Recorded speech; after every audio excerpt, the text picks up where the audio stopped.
তোমার মতন গুন্ডি মেয়ের সাথে বিয়ের চিন্তাও করতে পারতাম না, কিন্তু কিভাবে যে হলো ইভা। তুমি নিজেই তো আমাকে বিয়ের প্রস্তাব দিলে, এখন আবার এমন কথা কেন বলছো? নিলয় মুচকি হেসে বলল, তুমি যেমন মারামারি ফাইট করো তা দেখে সবাই ভয় পায়, কিন্তু আমি দেখি তোমার মধ্যে অন্য কিছু। আরে নিলয়, আমার এই গুণটাকে তো মানুষ ভয় পায়। তোমার মতো শান্ত ছেলেকে বিয়ে করাটা আমার জন্য একটা আলাদা পরীক্ষা। শান্ত ছেলেরা সব সময় মার খায় না ইভা। তুমি এখন আমার স্ত্রী, সেই গুন্ডিপনার দিন শেষ। ইভা হেসে বলল, হ্যাঁ, সেই দিন শেষ, কিন্তু কেউ আমার কাছে এসে ঝামেলা পাকালে আমি কি করব? ঝামেলা পাকাবে না, কারণ তুমি এখন নিলয় খানের স্ত্রী। কি করে যেন এই শান্ত মিষ্টি ছেলেটা আমার জীবনেই এসে পড়লো। নিলয় মুচকি হেসে বলল, ভাগ্য বলেও একটা জিনিস আছে ইভা, হয়তো এটাকেই বলে কপালের টান। গল্পটা এখানে নিলয়ের কলেজ লাইফ থেকে শুরু হয়, যেখানে সে শান্ত ও লাজুক ছেলে হিসেবে পরিচিত। অন্যদিকে ইভা, সে কলেজের সব থেকে বেশি দুরন্ত এবং মজার মেয়ে। সবাই তাকে ভয় পায়, কারণ সে মারামারি করতেও পিছপা হয় না। কিন্তু নিলয় কখনো তার থেকে দূরে সরে থাকে না। ধীরে ধীরে ইভা বুঝতে পারে নিলয়ই তাকে বোঝে, আর সেই থেকে তাদের গল্পের সূচনা। কলেজে র্যাগিংয়ের শিকার হয় নিলয়। একদিন কয়েকজন ছেলে নিলয়ের সঙ্গে বেয়াদবি করে, তখন ইভা এসে সেই ছেলেগুলোকে শাসন করে। তখন থেকে ইভা আর নিলয়ের বন্ধুত্ব গড়ে ওঠে। তারা একে অপরকে ধীরে ধীরে বুঝতে শুরু করে। ইভা, তুমি কিভাবে এত সাহসী হলে? সব কিছু একা একা মোকাবেলা করতে পারো? জীবন আমাকে শিখিয়েছে নিলয়, কাউকে ভয় পেতে নেই। কিন্তু জানো, আমি শুধু তোমার কাছেই দুর্বল বোধ করি। নিলয় হতভম্ব হয়ে যায়। সে এতদিন ধরে ইভার গুঞ্জিপনা দেখেছে, কিন্তু তার ভেতরে এত কোমল একটা মেয়ে লুকিয়ে আছে, সেটা সে ভাবতে পারেনি। গল্পটা নিলয় আর ইভার বিবাহের পর আরও মজার হতে থাকে। ইভা সেই দুরন্তপনা একদিকে, আর নিলয়ের শান্ত স্বভাব অন্যদিকে। তাদের এই বিপরীত মেরুর ব্যক্তিত্ব গল্পটাকে প্রাণবন্ত করে তোলে। ইভা নিলয়ের পরিবারেরও ধীরে ধীরে প্রিয় হয়ে ওঠে, কারণ সে সবাইকে তার মজার আর সাহসী কাজ দিয়ে মুগ্ধ করতে থাকে। তবে গুন্ডি মেয়ের ছদ্মবেশে থাকা ইভা ধীরে ধীরে আদরের বউ হয়ে ওঠে। তুমি আমার জীবনটা একদম বদলে দিয়েছো ইভা। আর তুমি আমাকে বদলে দিয়েছো নিলয়। তুমি না থাকলে আমি আজও সেই পুরনো গুন্ডি ইভাটাই থাকতাম। নিলয়ের আর ইভার জীবনটা ধীরে ধীরে বদলে যেতে থাকে। কলেজের দিনগুলো পেরিয়ে তাদের সংসার জীবন শুরু হলেও তাদের ভেতরের সেই বিপরীত স্বভাব কখনোই মিলান হয় না। নিলয়ের শান্ত মিষ্টি আচরণ আর ইভার দুরন্তপনা যেন দিনকে দিন তাদের জীবনে এক নতুন যাত্রা এনে দেয়। একদিন দুপুরবেলা নিলয় আর ইভা বাড়িতে বসে আড্ডা দিচ্ছিল। ইভা, তুমি সবসময় এত এনার্জেটিক কিভাবে থাকো? আমি তো মাঝে মাঝে তোমার পেছনে ধাওয়া করতে করতে হাঁপিয়ে যাই। ইভা মুচকি হেসে বলল, আরে নিলয়, আমি তো তোমার জীবনটা মজার করতে চাই। তোমার সেই শান্ত নীরব জীবনটা একটু ঝাঁকুনি দেওয়া দরকার। নিলয় মিষ্টি করে হাসলো।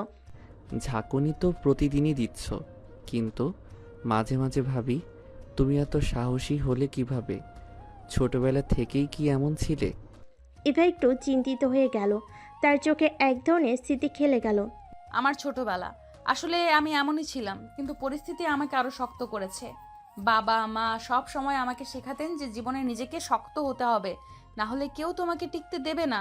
বিশেষ করে আমি মেয়ে বলে আমাকে আরো বেশি শক্ত হতে হয়েছে। নিলয় অবাক হয়ে শুনছিল। আমি জানতাম তুমি অনেক শক্ত, কিন্তু ভেতরে এত কিছু লুকিয়ে আছে সেটা বুঝতে পারিনি। জীবনে অনেক কিছুর সঙ্গে লড়াই করতে হয়েছে নিলয়। আর জানো, আমি প্রথমে ভেবেছিলাম তুমি হয়তো আমাকে বুঝবে না, কিন্তু এখন মনে হয় তুমি ছাড়া আর কেউ আমাকে এতটা বোঝার চেষ্টা করতো না। নিলয় একটু হাসলো। তুমি যদি আমাকে না বোঝাতে, আমি হয়তো এখনো সেই শান্ত নীরব মানুষটাই থাকতাম। তোমার সঙ্গে থেকে অনেক কিছু শিখেছি। অন্যদিকে ইভার গুন্ডিপনা পুরোপুরি শেষ হয়ে যায়নি। তার সেই আগের সাহসিকতা আর রাগ ক্ষোভ এখনও রয়ে গেছে, তবে সেটা অনেকটাই নিলয়ের জন্য শান্ত হয়েছে। একদিন কলেজের কয়েকজন পুরনো বন্ধু তাদের বাড়িতে আসে। সবাই মিলে পুরনো দিনের কথা বলতে বলতে হাসাহাসি করছিল, কিন্তু একটি ছেলে, ফাহিম, সেই আগের মতোই ইভাকে উত্ত্যক্ত করার চেষ্টা করে। ইভা, তুমি কি এখনো সেই আগের মতো মারামারি করতে পারো? বিয়ের পর কি সাহসটা কমে গেছে? ইভা হেসে বলল, তুমি কি সত্যি পরীক্ষা করতে চাও? আমার বিয়ের পর সাহসটা দ্বিগুণ বেড়ে গেছে। এখন আমার কাছে শুধু নিজেকে নয়, আরেকজনকেও বাঁচানোর দায়িত্ব। ফাহিম হেসে উঠল। আরে আমি তো মজা করছিলাম, কিন্তু তুমি এখন নিলয়ের মতো শান্ত মেয়ে হয়ে গেছো মনে হয়। নিলয় আর কিছু বলার আগেই ইভা একদম ফাহিমের সামনে গিয়ে বলল, শান্ত মেয়ে? তুমি ভুল করছো। আমি আজও সেই ইভা যাকে সবাই ভয় পায়, তবে এখন আমি একজনের আদরের বউ, তাই একটু নিয়ন্ত্রণে আছি। সবার হাসির মাঝে নিলয় মুচকি হাসল। ইভা, তোমার সঙ্গে তাল মিলিয়ে চলতে চলতে আমারও সাহস বেড়ে গেছে। কিছুদিন পরে নিলয়ের এক বন্ধুর বিয়ের অনুষ্ঠানে তাদের যেতে হয়। সেখানে ইভা নিলয়ের পাশে বসে থাকে, কিন্তু তার স্বভাব সিদ্ধ দুরন্তপনা কিছুতেই কমে না। ইভা, এখানে একটু শান্ত হও, এটা তো অন্যের বিয়ে। আমি তো শান্ত আছি, তবে ওই ছেলেটাকে দেখেছো? সে আমার দিকে কেমন ভাবে তাকাচ্ছে। নিলয় হেসে বলল। তোমার দিকে তাকাবে না কেন? তুমি তো এখানে সবচেয়ে সুন্দর মেয়ে। ইভা মুচকি হেসে বলল। ও, তাহলে তুমি বলতে চাও আমি তোমার থেকেও সুন্দর? নিলয় একটু চিন্তায় পড়ে গেল। না না, আমি সেটা বলতে চাইনি। ইভা হাসতে শুরু করলো। তুমি আমার সঙ্গে প্রতিযোগিতা করছো নাকি? ভালোই তো, তবে মনে রেখো আমি সবসময় জিতবো। নিলয় এবার পুরোপুরি হেসে উঠল। ঠিক আছে, তোমার জিত। তবে একটা কথা বলি, তুমি আমার জন্য যে কতটা গুরুত্বপূর্ণ সেটা হয়তো কখনো বুঝতে পারবে না। ইভা আর নিলয়ের সম্পর্কটা এমনই ছিল। একদিকে ইভা সবসময় নিলয়কে খোঁচে দিত, আর অন্যদিকে নিলয় তার শান্ত স্বভাবতে ইভাকে সামলে রাখত। কিন্তু তাদের মধ্যে ভালোবাসা ছিল অপরিসীম, যা প্রতিদিনের ছোট ছোট ঘটনাগুলোর মধ্য দিয়ে প্রকাশ পেত। ইভা, তুমি কি জানো, তুমি শুধু আমার স্ত্রী নও, তুমি আমার জীবনের সবচেয়ে বড় শক্তি। এতক্ষণে সেটা বললে? আমি তো এতদিন ধরে সেই কথাটাই বলতে চাচ্ছিলাম। নিলয় মুচকি হাসল। তুমি এত বুদ্ধিমান হলে কেন বুঝতে পারছিলে না? হয়তো বুঝেছিলাম, কিন্তু তোমার মুখ থেকে শুনতে চেয়েছিলাম। নিলয় ও ইভার বিবাহিত জীবন শুরু হয়েছে বেশ আনন্দময়ভাবে, কিন্তু তাদের এই জীবনযাত্রার একের পর এক মজার ঘটনা ঘটে। ইভার দুরন্তপনা যেমন ছিল তেমনই রয়েছে, আর নিলয়ের শান্ত স্বভাবও কোনো পরিবর্তন আসেনি। তবে তাদের সম্পর্কের এই বিপরীতধর্মী রসায়নই তাদের জীবনের প্রতিদিনকে রঙিন করে তোলে। সকালবেলা একটি ছোট্ট মজার ঘটনা। সকালের আলো মৃদু মৃদু ঘরে এসে পড়েছে, আর নিলয় ঘুম থেকে উঠেছে। ইভা তখনও ঘুমিয়ে আছে। নিলয় ঘুম থেকে উঠে নীরবে চুলগুলো ঠিক করতে করতে আয়নার সামনে দাঁড়িয়ে। ঘুম থেকে উঠেই ইভাকে ডাকার সাহস সে করে না, কারণ সে জানে ইভা যদি হঠাৎ ঘুম ভেঙে যায় তখন সে ভয়ঙ্কর হয়ে উঠবে। ইভাকে যদি এখন ডাকি তাহলে সে রেগে যাবে। একটু চুপচাপ থাকি, নিজে নিজেই উঠবে। কিছুক্ষণ পর নিলয় এক কাপ চা বানিয়ে আনলো। ইভার দিকে তাকিয়ে দেখলো সে আরাম করে ঘুমোচ্ছে। নিলয় আস্তে আস্তে বলল, ইভা, উঠবে? সকাল হয়ে গেছে। এখনো সময় হয়নি, আমাকে একটু আরাম করতে দাও। নিলয় হেসে বলল, তুমি সব সময় এত অলস কেন? আমাকে এখনই অফিসে যেতে হবে। ইভা হঠাৎ চোখ খুলে তাকালো। অফিস? আজ তো শুক্রবার, কোথায় যাচ্ছ? নিলয় তার কাপটা হাতে নিয়ে বলল, ঠিক আছে, আমি ভুল করেছি, কিন্তু তুমি একটু উঠবে না? ইভা একটু না শুনে আবার চোখ বন্ধ করলো। আর একটু ঘুমাতে দাও নিলয়, প্লিজ।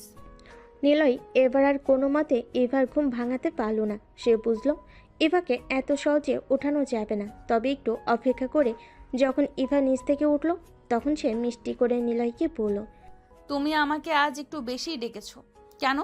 নিলয় একটু অবাক হয়ে বলল, কি করব বলো, অফিসে যাওয়ার তাড়া ছিল, কিন্তু তুমি তো ঘুম থেকে উঠছিলে না। ইভা মুচকি এসে বলল।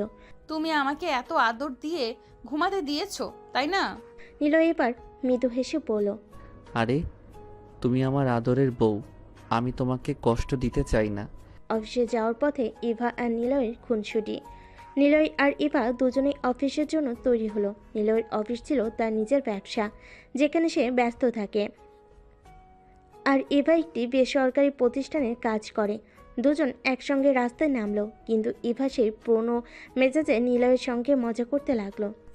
নিলয়, তোমার কেমন মনে হয় আমি অফিসে গিয়ে সবাইকে যদি বলে দেই তুমি আমাকে মারতে চাও? নিলয় অবাক হয়ে বলল। তুমি কি পাগল হলে? এটা কি রকম কথা হলো? আরে মজা করছি। তোমার তো সব কথা সিরিয়াস মনে হয়। নিলয় হেসে বলল। তোমার মজা করতে ভালো লাগে আর আমার সেটা সহ্য করতে হয়। ইভা হেসে বলল। তুমি সহ্য করবে না কেন? তুমি তো সবসময় শান্ত থাকো, তাই আমি একটু বেশি বোকামি করি। তুমি বোকামি করো না। তুমি জানো কিভাবে অন্যকে বোকা বানাতে হয়। অফিসে ইভার এক বিশেষ দিন। ইভার অফিসে কাজ করার সময় তার সহকর্মীরা প্রায়ই তার সঙ্গে মজা করে, কারণ ইভার সেই পুরনো দুরন্তপনা এখনও রয়ে গেছে। একদিন তার অফিসের এক পুরনো সহকর্মী রাজু মজার ছলে তাকে নিয়ে মিথ্যা কথা বলে, যেন সবাই ভাবে ইভা অনেক সাহসী। ইভা, সবাইকে বলি তুমি তো সেই গুন্ডি ইভা, কলেজে সবাইকে শাসন করতে, এখন কি অফিসেও সবাইকে শাসাও? ইভা হেসে বলল। তুমি এখনো সেই পুরনো গল্প মনে রেখেছো? হ্যাঁ, আমি এখনো শাসন করি, তবে একটু বদলে নিয়েছি। রাজু মুচকি হেসে বলল। হ্যাঁ, তুমি এখন নিলয়ের মতো শান্ত হয়ে গেছো। ইভা হেসে বলল। নিলয় যদি আমার শান্তি হয়ে থাকে তবে আমি এখনো আমার পুরনো ইভাই আছি। তাহলে তো আমরা সবাই সাবধান। সন্ধ্যার দিকে ইভা আর নিলয়ের বাড়ি ফেরার সময় অফিসের কাজ শেষে দুজনেই বাসায় ফিরেছে। সন্ধ্যের আলো পড়েছে, রাস্তাগুলো জনবহুল। নিলয় আর ইভা রিকশায় চড়ে বাসায় ফিরছে। ইভা তখনও গল্পের ফাঁকে নিলয়কে নানা রকম প্রশ্ন করতে থাকে। নিলয়, তুমি কি কখনো ভেবেছিলে আমি তোমার জীবন এভাবে বদলে দেব? তুমি তো সব সময় আমাকে চমকে দাও ইভা। তোমার সঙ্গে থাকলে প্রতিদিনই কিছু না কিছু নতুন অভিজ্ঞতা হয়। ইভা হেসে বলল। তুমি কিন্তু সব সময় খুব সিরিয়াস কথা বলো, একটু হালকা হয়ে কথা বলো না। নিলয় মৃদু হেসে বলল। তুমি যেভাবে কথা বলো সেটা আমার জন্য নতুন আর হালকা হয়ে থাকে। তোমার কারণে আমার জীবনে প্রতিদিনই একটা নতুন অধ্যায়। রাতে তাদের খুনসুটির গল্প। রাতে বাসায় ফিরে ইভা আর নিলয় একসঙ্গে ডিনার করে। টিভিতে একটা সিনেমা চলছে। ইভা হঠাৎ করে বলে ওঠে। নিলয়, তুমি কি আমার সঙ্গে সিনেমা দেখতে চাও? নিলয় অবাক হয়ে বলল। তুমি তো সবসময় সিনেমা নিয়ে খুব উৎসাহী ছিলে না, আজ হঠাৎ কেন? ইভা একটু হাসলো।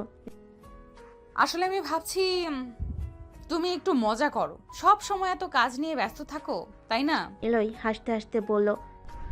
তুমি সবসময় আমার ব্যস্ততা নিয়ে অভিযোগ করো, কিন্তু জানো তোমার সঙ্গে সময় কাটানোই আমার সবচেয়ে বড় বিনোদন। ইভা একটু নরম গলায় পড়ল। তুমি সত্যি এতটা ভালো কেন নিলয়? তোমার সঙ্গে থেকে আমি নিজেও বদলে গেছি। নিলয় আর ইভার দিনগুলো একসঙ্গে কাটছিল মধুর আর কৌতুকময়। ইভা তার পুরনো গণ্ডি সব কিছুটা হলেও বজায় রেখেছে, কিন্তু এখন তার লক্ষ্য হয়ে উঠেছে নিলয়কে খেপানো। তাদের বিয়ের পর থেকে নিলয়ের জীবনের প্রতিটি দিনই যেন এক নতুন গল্প হয়ে ওঠে, আর ইভা যেন সেই গল্পের মূল চালিকা শক্তি। দুজনের মাঝে এই দুষ্টু মিষ্টি রসায়ন ঘরটাকে সবসময় আনন্দমুখর করে রাখে। সকালবেলা শুরুর খুনসুটি। সকালে রোদ তখন ঘরের জানালায় এসে পড়েছে। নিলয় আলতো করে বিছানায় ঘুমন্ত ইভার দিকে তাকিয়ে মৃদু হাসছে। ইভা তখনও ঘুমিয়ে, আর নিলয় জানে তাকে ঘুম থেকে তোলার কাজ মোটেও সহজ নয়। তবে আজ সে ইভার সঙ্গে একটু মজা করতে চায়। সে আস্তে আস্তে ইভার কানের কাছে এসে ফিসফিস করে বলল। ইভা, উঠো, তোমার ফোনে কলেজ থেকে মেসেজ এসেছে। ইভা ঘুমের মধ্যে কেঁপে উঠে বলল। কি, আজ আবার ক্লাস টেস্ট? আমি তো প্রস্তুত না। সে তাড়াহুড়ো করে উঠে পড়তে শুরু করলো, আর তখনই নিলয় হেসে ফেল। ইভা বুঝতে পেরে রেগে বলল। তুমি আবার মজা করলে, তাই না? নিলয় মৃদু হেসে বলল। তোমার প্রতিক্রিয়া দেখার জন্যই বলেছিলাম। তোমাকে এমন টেনশনে দেখলে আমার ভালো লাগে। ইভা এবার তার বালিশ তুলে নিলয়ের দিকে ছুঁড়ে মারল। তুমি তো একেবারে বদলে গেছো নিলয়, আগে এমন ছিলে না। নিলয় হেসে বলল। তুমি আমাকে বদলে দিয়েছো। তোমার সঙ্গে থেকে শিখেছি কিভাবে দুষ্টুমি করতে হয়। ইভা ভুরু কুঁচকে বলল। তাহলে আমাকে চ্যালেঞ্জ দিচ্ছ, দেখি কে বেশি দুষ্টুমি করতে পারে। নিলয় আর ইভা এরপর একে অপরের সঙ্গে মজার মজার কথায় সকালটা পার করলো। নিলয় যখন ব্রেকফাস্ট বানাতে যাচ্ছিল, ইভা হঠাৎ তার হাত ধরে টেনে নিয়ে এসে বলল। না, আজ তুমি কিছুই করবে না, আমি করবো, আর তুমি দেখো কিভাবে ব্রেকফাস্ট বানাতে হয়। নিলয় একটু অবাক হয়ে বলল। তুমি রান্না করবে? সেটা তো একটা নতুন ব্যাপার। ইভা হেসে বলল। দেখো আমি সব কিছুই করতে পারি। ইভা রান্নাঘরে ঢুকে গেল আর নিলয় একটু দূর থেকে দাঁড়িয়ে মজা দেখছিল। ইভা কয়েকটা ডিম নিয়ে ফ্রাই করার চেষ্টা করছে, কিন্তু প্রতিবারই কিছু না কিছু ভুল হচ্ছে। প্রথমবার ডিমটা পুড়ে গেল, দ্বিতীয়বার সেটা এমনভাবে ফেটে গেল যে ডিমের সাদাংশ চারিদিকে ছড়িয়ে পড়ল। নিলয় মজা নিয়ে বলল। তুমি রান্না করতে জানো বলেই তো এমন হচ্ছে। ইভা একটু রাগে বলল। তুমি চুপ করো, আমি পারবো। অবশেষে অনেক চেষ্টার পর ইভা একটা ঠিকঠাক ডিম ফ্রাই করতে পারল। নিলয় এসে বলল। ওয়াও, অবশেষে তুমি সফল হলে। ইভা চোখ মটকে বলল। যদি এতক্ষণ পাশে না দাঁড়িয়ে মজা না দেখাতে তাহলে আরো আগে হয়ে যেত। বাসে ফিরে নিলয়ের বিশেষ পরিকল্পনা। দিনের কাজ শেষে বাসে ফিরে নিলয় দেখল ইভা সোফায় বসে টিভি দেখছে। আজকে নিলয়ের একটা বিশেষ পরিকল্পনা ছিল। সে মনে মনে ঠিক করেছিল আজ ইভাকে একটা সারপ্রাইজ দেবে। সে আস্তে আস্তে ইভার পাশে গিয়ে বসল। ইভা, তোমার আজকে একটু সময় আছে? ইভা কিছুটা অবাক হয়ে বলল। সময় আছে কেন? কোথাও যাচ্ছি নাকি? নিলয় মৃদু হাসি দিয়ে বলল। হ্যাঁ, আজকে আমি তোমার জন্য একটা বিশেষ পরিকল্পনা করেছি। ইভা হেসে বলল। ও, নিলয় খান আজকে রোমান্টিক মুডে আছে। কি প্ল্যান? নিলয় মুচকি হেসে বলল। আগে যাও, প্রস্তুত হয়ে আসো। ইভা কিছুটা রোমাঞ্চিত হয়ে নিজের রুমে গিয়ে সাজগোজ করতে লাগলো। সে সবসময় চমকপ্রিয় আর নিলয়ের কাছ থেকে সারপ্রাইজ পেতে তার ভালো লাগে। কিছুক্ষণ পর সে সুন্দর একটা শাড়ি পরে বেরিয়ে এলো। নিলয় তাকে দেখে বলল। তোমাকে তো আজ চাঁদের মতো সুন্দর দেখাচ্ছে। ইভা একটু লজ্জা পেল, মজা করে বলল। তাহলে তো আমি আজ চাঁদ হয়ে ঘুরতে বের হব। নিলয় ইভাকে নিয়ে রেস্টুরেন্টে নিয়ে গেল। সেখানে সে আগে থেকে টেবিল বুকিং করে রেখেছিল। টেবিলটা সাজানো ছিল সুন্দর মোমবাতির আলোতে, আর নিলয় সেখানে একটা ছোট্ট উপহার রেখে দিয়েছিল। ইভা টেবিলে বসে বলল। নিলয়, তুমি আজকে অনেক কিছু আয়োজন করেছো দেখছি। নিলয় মৃদু হাসলো, তারপর উপহারটা ইভার দিকে বাড়িয়ে দিল। এই উপহারটা তোমার জন্য, খুলে দেখো। ইভা উপহারটা খুলে দেখতে পেল সেখানে একটা ছোট্ট নেকলেস, যে অনেক সুন্দরভাবে ডিজাইন করা। ইভা চোখ বড় বড় করে বলল। এটা তো খুবই সুন্দর। তোমার এমন রোমান্টিক প্ল্যান কবে থেকে শুরু হলো? নিলয় মৃদু হাসলো আর বলল। তোমার ভালোবাসা আমাকে শিখিয়েছে কিভাবে রোমান্টিক হতে হয়। ইভা হেসে বলল। তুমি তো একেবারে রোমান্টিক বনে গেছো। তবে আমি কিন্তু তোমার মতো হব না। আমি সবসময় এই দুষ্টু ইভাটাই থাকবো। নিলয় হাসতে লাগলো। তোমার এই দুষ্টুমি তো আমাকে জীবনের প্রতিটি দিন মজার করে তোলে। বাসে ফেরা এক অন্তহীন প্রেমের গল্প। ডিনার শেষে নিলয় আর ইভা রাস্তায় হাঁটতে হাঁটতে বাসে ফিরছে। রাস্তাটা একদম শান্ত, রাতের হালকা বাতাস তাদের চারপাশে ঘুরছে। ইভা একটু থেমে নিলয়ের দিকে তাকিয়ে বলল। নিলয়, তুমি কি সত্যি আমাকে এত ভালোবাসো? নিলয় ইভার দিকে তাকিয়ে তার চোখের দিকে চোখ রেখে মৃদু হাসলো। তুমি কি কখনো ভেবেছো আমি তোমাকে ছাড়া থাকতে পারি?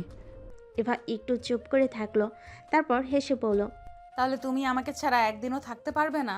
নিলয় মৃদু হেসে বলল। তুমি আমার জীবন ইভা, তোমাকে ছাড়া আমি কিছুই না। ইভা একটু আবেগে আপ্লুত হয়ে নিলয়ের হাতটা শক্ত করে ধরলো। আমি জানতাম না যে তুমি এতটা ভালোবাসতে পারো। তুমি তো একদম অন্যরকম। নিলয় তার হাতটা ধরে বলল। তুমি আমাকে বদলে দিয়েছো ইভা, তোমার জন্যই আমার জীবনটা এত সুন্দর। ইভা মৃদু হেসে বলল।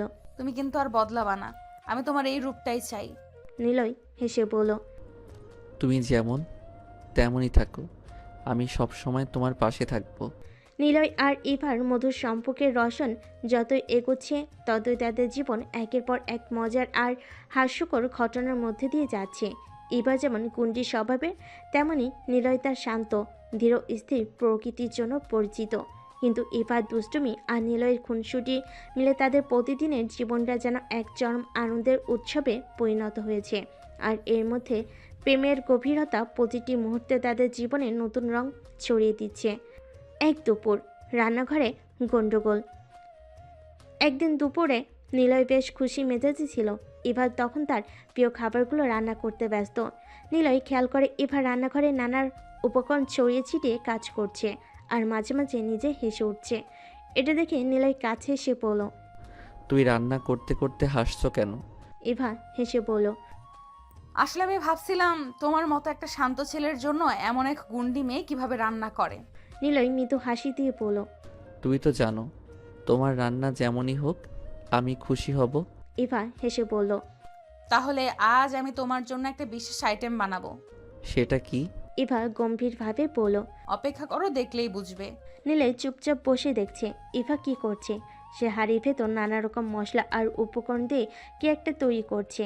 হঠাৎ ইভা একটা বড় পাত্র হাতে নিয়ে বলল। এই পাত্রটা আমাকে ধরতে একটু সাহায্য করো তো।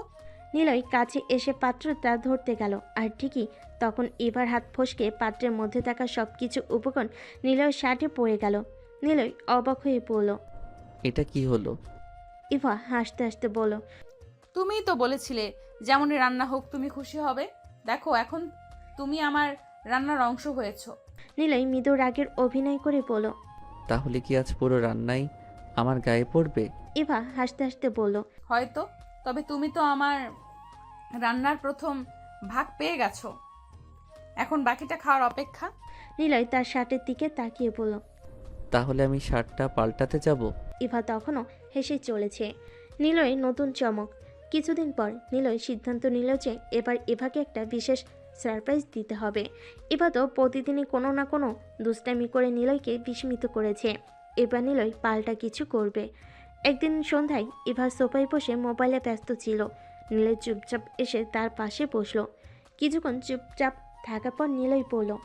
ইভা, তোমার কাছে একটা গুরুত্বপূর্ণ বিষয় আছে। ইভা অবাক হয়ে মোবাইল থেকে চোখ সরিয়ে বলল। গুরুত্বপূর্ণ বিষয়, বলো তো দেখি। নিলয় গম্ভীরভাবে বলল। আমি একটা সিদ্ধান্ত নিয়েছি। আমাদের বিয়ে হয়ে যাওয়ার পর তোমার এই দুষ্টুমির মাত্রা অনেক বেড়ে গেছে। তাই আমি একটা নতুন নিয়ম করতে চাই। ইভা কৌতূহল নিয়ে বলল। নতুন নিয়ম, সেটা কি? নিলয় গম্ভীর মুখ করে বলল। তুমি যদি প্রতিদিন অন্তত একবার আমাকে খেপাও তাহলে তোমাকে একটা শাস্তি ভোগ করতে হবে। ইভা মুচকি হেসে বলল। শাস্তি? সেটা কি ধরনের শাস্তি? তুমি যদি আমাকে খেপাও তাহলে তোমাকে সারাদিনের জন্য আমার নির্দেশ পালন করতে হবে। যা বলবো তাই করতে হবে। ইভা কিছুক্ষণ ভেবে বলল। এটা তো বেশ মজার শাস্তি মনে হচ্ছে। ঠিক আছে, আমি রাজি। নিলয় মুচকি হেসে বলল। তাহলে আজ থেকে শুরু করলাম। এক রাতে মিষ্টি ঝগড়া। রাতের বেলায় নিলয় আর ইভা ডিনার শেষে ঘরে বসে গল্প করছিল। ইভা হঠাৎ করে নিলয়ের হাত শক্ত করে ধরে বলল। নিলয়, তুমি কি কখনো আমাকে ভয় পাও? নিলয় মৃদু হেসে বলল। তোমাকে ভয় পেতে হবে কেন? ইভা চোখ মটকে বলল। কারণ আমি তো একটু গুন্ডি, তাই না? নিলয় মৃদু হাসি দিয়ে বলল। হ্যাঁ, তুমি তো অনেক বড় গুন্ডি। ইভা একটু কপট রাগ দেখিয়ে বলল। তাহলে তুমি আমার থেকে পালিয়ে যাও? নিলয় হেসে বলল। আমি পালাবো কেন? তোমার সঙ্গে থেকেই তো মজা বেশি। ইভা হঠাৎ করে নিলয়ের কাছে এসে তার কাঁধে হাত রেখে বলল। তাহলে তুমি আমাকে ভয় পাও না, তাই না? না, তোমার এই গুন্ডি স্বভাবই তো আমার পছন্দের। ইভা একটু মুচকি হেসে বলল। তাহলে মনে রেখো, আমি তোমার এই কথাটা কখনো ভুলবো না। ইভা আর নিলয়ের সম্পর্কের এক নতুন মোড়। ইভা আর নিলয়ের এই খুনসুটিতে ভরা জীবন যতই এগোচ্ছে ততই তারা একে অপরের প্রতি আরও গভীরভাবে মগ্ন হচ্ছে। একদিন বিকেলের দিকে নিলয় ইভার কাছে এসে বলল। ইভা, আজকে তুমি কি জানো আমি কি ভেবেছি? ইভা মুচকি এসে বলল। তুমি সবসময় কিছু না কিছু ভাবো। এবার কি ভেবেছো? নিলয় মৃদু গম্ভীর হয়ে বলল। আমি ভেবেছি আমরা যেন একে অপরের জীবনে সব সময় এমনই থাকি। আমাদের মধ্যে কখনো কোনো দূরত্ব যেন না আসে। ইভা একটু চুপ হয়ে রইল, তারপর বলল। আমরা তো সবসময়ই একে অপরের পাশে থাকবো, তাই না? নিলয় তার দিকে তাকিয়ে বলল। হ্যাঁ ইভা, তুমি আমার জীবনের সবচেয়ে মূল্যবান অংশ। ইভা একটু আবেগে আপ্লুত হয়ে বলল। আমি জানি নিলয়, আমি তোমাকে খুব ভালোবাসি। নিলয় মৃদু হাসলো, তারপর ইভার হাতটা শক্ত করে ধরল। নিলয় আর ইভার এই সম্পর্ক যেন প্রতিনিয়ত নতুন নতুন রূপ নিয়ে তাদের জীবনকে আরও সুন্দর করে তুলছে। নিলয় আর ইভার জীবন ভালোবাসা, দুষ্টুমি আর খুনসুটির মেলবন্ধনে এতটাই ভরে উঠেছে যে তাদের দিনগুলো একের পর এক নতুন রঙে রাঙিয়ে যাচ্ছে। প্রতিদিনই যেন নতুন কোনো মজার ঘটনা ঘটে, আর এই ঘটনাই তাদের ভালোবাসা আরও শক্তিশালী হয়ে ওঠে। এক মজার রাত, সারপ্রাইজ পরিকল্পনা। নিলয় ঠিক করলো এবার ইভার জন্য একটা বিশেষ সারপ্রাইজ দেবে। এবার সারাদিন নানা রকম দুষ্টামি করে নিলয়কে চমকে দেয়, তাই এবার পাল্টা কিছু করতে হবে। নিলয় ইভার জিনিসগুলো নিয়ে একটা সারপ্রাইজ প্ল্যান সাজালো। রাতে খাবার শেষে ইভা টিভি দেখছিল আর নিলয় চুপচাপ ঘরের মধ্যে কিছু একটা করছিল। ইভা হঠাৎ লক্ষ্য করলো নিলয় খুব ব্যস্ত, কিন্তু কী নিয়ে ব্যস্ত সেটা বুঝতে পারছে না। ইভা বলল। নিলয় তুমি কি করছো? নিলয় হেসে বলল। তুমি চিন্তা করো না, কিছুক্ষণ পরেই জানতে পারবে। ইভা একটু রাগী গলায় বলল। আমাকে বলছো না কেন? নিলয় হাসি দিয়ে বলল। এটা তোমার জন্য একটা বিশেষ কিছু। ইভা আরও কৌতূহলী হয়ে উঠল। সে ভাবছে নিলয় আবার কি করছে। কিছুক্ষণ পর নিলয় ইভার কাছে এসে বলল। চলো, তোমার চোখ বন্ধ করো। ইভা অবাক হয়ে বলল। কেন? নিলয় একটু রহস্যময় গলায় বলল। আমি বলছি করো, পরে জানতে পারবে। ইভা খানিকটা অনিচ্ছা নিয়ে চোখ বন্ধ করলো। নিলয় ধীরে ধীরে তাকে ঘরের আরেক পাশে নিয়ে গেল। নিলয় বলল। এখন চোখ খুলো। ইভা চোখ খুলে বিস্ময়ে চমকে উঠল। ঘরের এক কোণে সুন্দর করে সাজানো একটা টেবিল, যেখানে রাখা তার প্রিয় সব খাবার, আর টেবিলের উপরে ছোট্ট একটা বাক্স। ইভা মুগ্ধ হয়ে বলল। এটা কি নিলয়? নিলয় মৃদু হেসে বলল। তোমার জন্য একটা ছোট্ট উপহার। ইভা বাক্সটা খুলতেই চমকে উঠল। সেখানে একটা সুন্দর গলার চেন ছিল, যার মধ্যে ছোট্ট একটা হৃদয় ঝুলছিল। ইভা আবেগে ভরা কণ্ঠে বলল। তুমি কিভাবে জানলে আমি এটা চাইছিলাম? নিলয় মৃদু হাসলো এবং বলল। আমি তোমাকে তো ভালো করেই জানি, তুমি কিছু না বললেও আমি বুঝতে পারি। ইভা চেনটা হাতে নিয়ে মৃদু হেসে বলল। তুমি সব সময় এমন সারপ্রাইজ দাও আর আমি ভাবি কিভাবে পাল্টা কিছু করব। নিলয় হাসি দিয়ে বলল। পাল্টা কিছু করতে চাইলে আরও একটা সারপ্রাইজ দিতে হবে। ইভা সহজে কিছু ছেড়ে দেওয়ার মানুষ নয়। নিলয় তাকে এই সুন্দর সারপ্রাইজ দিয়ে খুশি করলো। ইভা এবার একটা দুষ্টুমি করার পরিকল্পনা করে ফেল। একদিন সকালে নিলয় ঘুম থেকে উঠেই দেখলো ঘরে কোথাও ইভা নেই। নিলয় ভাবলো হয়তো বাইরে গিয়েছে, কিন্তু কিছুক্ষণ পর সে লক্ষ্য করলো তার প্রিয় ফোনটা কোথাও নেই। সে অনেক খোঁজাখুঁজি করলো, কিন্তু ফোনটা খুঁজে পেল না। নিলয় রেগে গিয়ে বলল। ইভা তুমি কোথায়? ইভা তখন হাসি চেপে বাইরে থেকে এসে বলল। আমি এখানে। নিলয় জিজ্ঞাসু চোখে তাকিয়ে বলল। তুমি কি আমার ফোন দেখেছো? ইভা একটু নাটকীয়ভাবে বলল। ফোন? সেটা তো আমি নিয়ে নিয়েছি। নিলয় অবাক হয়ে বলল। কি, তুমি আমার ফোন নিয়েছো কেন? ইভা মুচকি এসে বলল। তুমি তো আমাকে সারপ্রাইজ দিলে, এবার পাল্টা কিছু আমারও করতে হবে। নিলয় একটু বিরক্তি গলায় বলল। ফোনটা ফেরত দাও। ইভা হাসতে হাসতে বলল। না, আজ তোমার ফোন আমিই ব্যবহার করব। নিলয় কিছুক্ষণ চুপচাপ রইল। সে জানতো ইভার দুষ্টামি এখানেই থামবে না। নিলয়ের পাল্টা চাল। নিলয় তার দুষ্টামিতে অভ্যস্ত হয়ে গিয়েছে, কিন্তু এবার সে কিছু পাল্টা করার জন্য তৈরি। একদিন সকালে ইভা ঘুম থেকে উঠল এবং নিলয়কে কোথাও দেখতে পেল না। সে ভাবল নিলয় হয়তো বাইরে গিয়েছে, কিন্তু কিছুক্ষণ পরে সে খেয়াল করলো তার প্রিয় কফির মগটা কোথাও নেই। ইভা রেগে গিয়ে চিৎকার করলো। নিলয় তুমি কোথায়? নিলয় পাশের ঘর থেকে মুচকি হেসে বলল। আমি এখানে। ইভা রাগী গলায় বলল। তুমি কি আমার কফি মগ নিয়েছো? নিলয় হেসে বলল। হ্যাঁ, কফি মগ তো আমার কাছে। ইভা চিৎকার করে বলল। তুমি এটা কি করছো? নিলয় মৃদু গম্ভীর হয়ে বলল। তুমি আমার ফোন নিলে, আমি তোমার কফি মগ নিলাম। ইভা অবাক হয়ে বলল। তুমি আমাকে পাগল করে ছাড়বে। নিলয় হাসি দিয়ে বলল। না, তুমি আমাকে প্রথমে পাগল করেছো। প্রেমের নতুন অধ্যায়। এভাবে খুনসুটি, ভালোবাসা আর দুষ্টামিতে ভরা নিলয় আর ইভার প্রতিদিনের জীবনটা যেন এক মিষ্টি যুদ্ধে পরিণত হয়েছে। দুজনেই দুজনকে সারপ্রাইজ দিতে ভালোবাসে, কিন্তু তাদের এই সারপ্রাইজের প্রতিযোগিতা আরও মজার, আরও মধুর হয়ে ওঠে। একদিন নিলয় ইভার পাশে বসে তাকে বলল। ইভা, আমাদের জীবনটা আসলে খুব মজার হয়ে উঠেছে, তাই না? ইভা মুচকি হেসে বলল। হ্যাঁ, তুমি তো সব সময় আমার সাথে মজাই করো। নিলয় মৃদু গম্ভীর হয়ে বলল। আমি মজা করি কারণ তোমার দুষ্টমি আমাকে আরও বেশি ভালোবাসতে শেখায়। ইভা হেসে বলল। তাহলে তোমার আরো ভালোবাসা পাওয়ার জন্য আমাকে আরো বেশি দুষ্টুমি করতে হবে। নিলয় হাসতে হাসতে বলল। তুমি যাই করো, আমার তোমার প্রতি এই ভালোবাসা কখনো কমাবো না। এই কথাগুলো শুনে ইভা আরও বেশি নিলয়ের প্রতি মুগ্ধ হয়ে গেল। নিলয় আর ইভার ভালোবাসা যে এক গভীর মধুর বন্ধনে পরিণত হয়েছে, সেটা তাদের প্রতিদিনের জীবন যাপনের প্রতিটি ক্ষণেই প্রমাণিত হচ্ছে। নিলয় ইভার কাছ থেকে ফোনটা কেড়ে নেওয়ার পর ইভা বেশ রেগেছিল, কিন্তু সে জানতো নিলয় এমনই। তার এই ছোটোখাটো দুষ্টামিগুলো ইভার মনের ভেতর গোপনে পছন্দ করত, কারণ এতে তাদের সম্পর্কটা আরও মজার আর মধুর হয়ে উঠছিল। নিলয়ের দুষ্টামি শুরু হয় যখন সে ইভাকে ছোটোখাটো বিষয়ে জ্বালাতন করে। নিলয় ইভাকে টিজ করে কেবল তার প্রতিক্রিয়াগুলো দেখার জন্য। একদিন নিলয় প্ল্যান করলো ইভাকে আরও এক ধাপ বেশি জ্বালাতন করতে হবে। সকালে ইভা ঘুম থেকে উঠল, সে দেখতে পেল তার প্রিয় সানগ্লাসটাও উধাও। তাড়াতাড়ি নিলয়ের দিকে তাকিয়ে বলল, তুমি আমার সানগ্লাসটা নিয়েছো? মুচকি হেসে বলল। হ্যাঁ, আজ আমার দিন, তুমি কোনো কিছু পাবার আশা করো না। ইভা বিরক্তি নিয়ে বলল। তুমি সারাক্ষণ এভাবে করবে না। নিলয় ঠাট্টা সুরে বলল। আচ্ছা দেখো তো তুমি কি করতে পারো। ইভা তখন ভাবল এবার পাল্টা কিছু না করলেও চলবে না। সে কিছুক্ষণ চুপচাপ রইল নিলয়ের দৃষ্টি আকর্ষণ না করার জন্য। কিছুক্ষণ পর ইভা গোপনে নিলয়ের প্রিয় রিস্ট ওয়াচটা তুলে নিল এবং নিলয় সেটা খেয়াল করলো না। নিলয় যখন তার ঘড়ির জন্য হাত বাড়ালো তখনই বুঝতে পারলো যে তার ঘড়িটাও নেই। ইভা তখন তাকে খুশি মুখে তাকিয়ে পড়ল।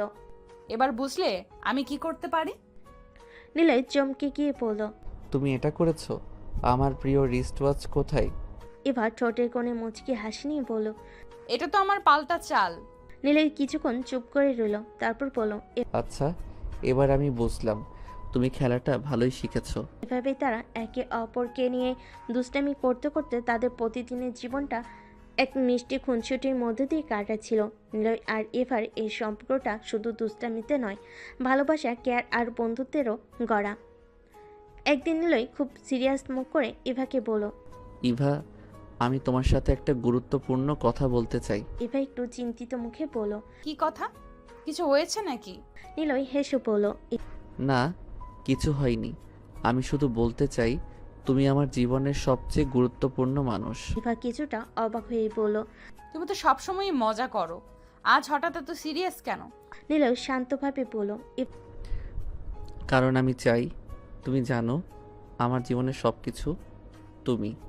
আমি তোমার সঙ্গে এই মজাগুলো করতে ভালোবাসি, কিন্তু আমি সত্যি সত্যি তোমার জন্য সিরিয়াস। ইভা মৃদু হাসলো, তারপর বলল।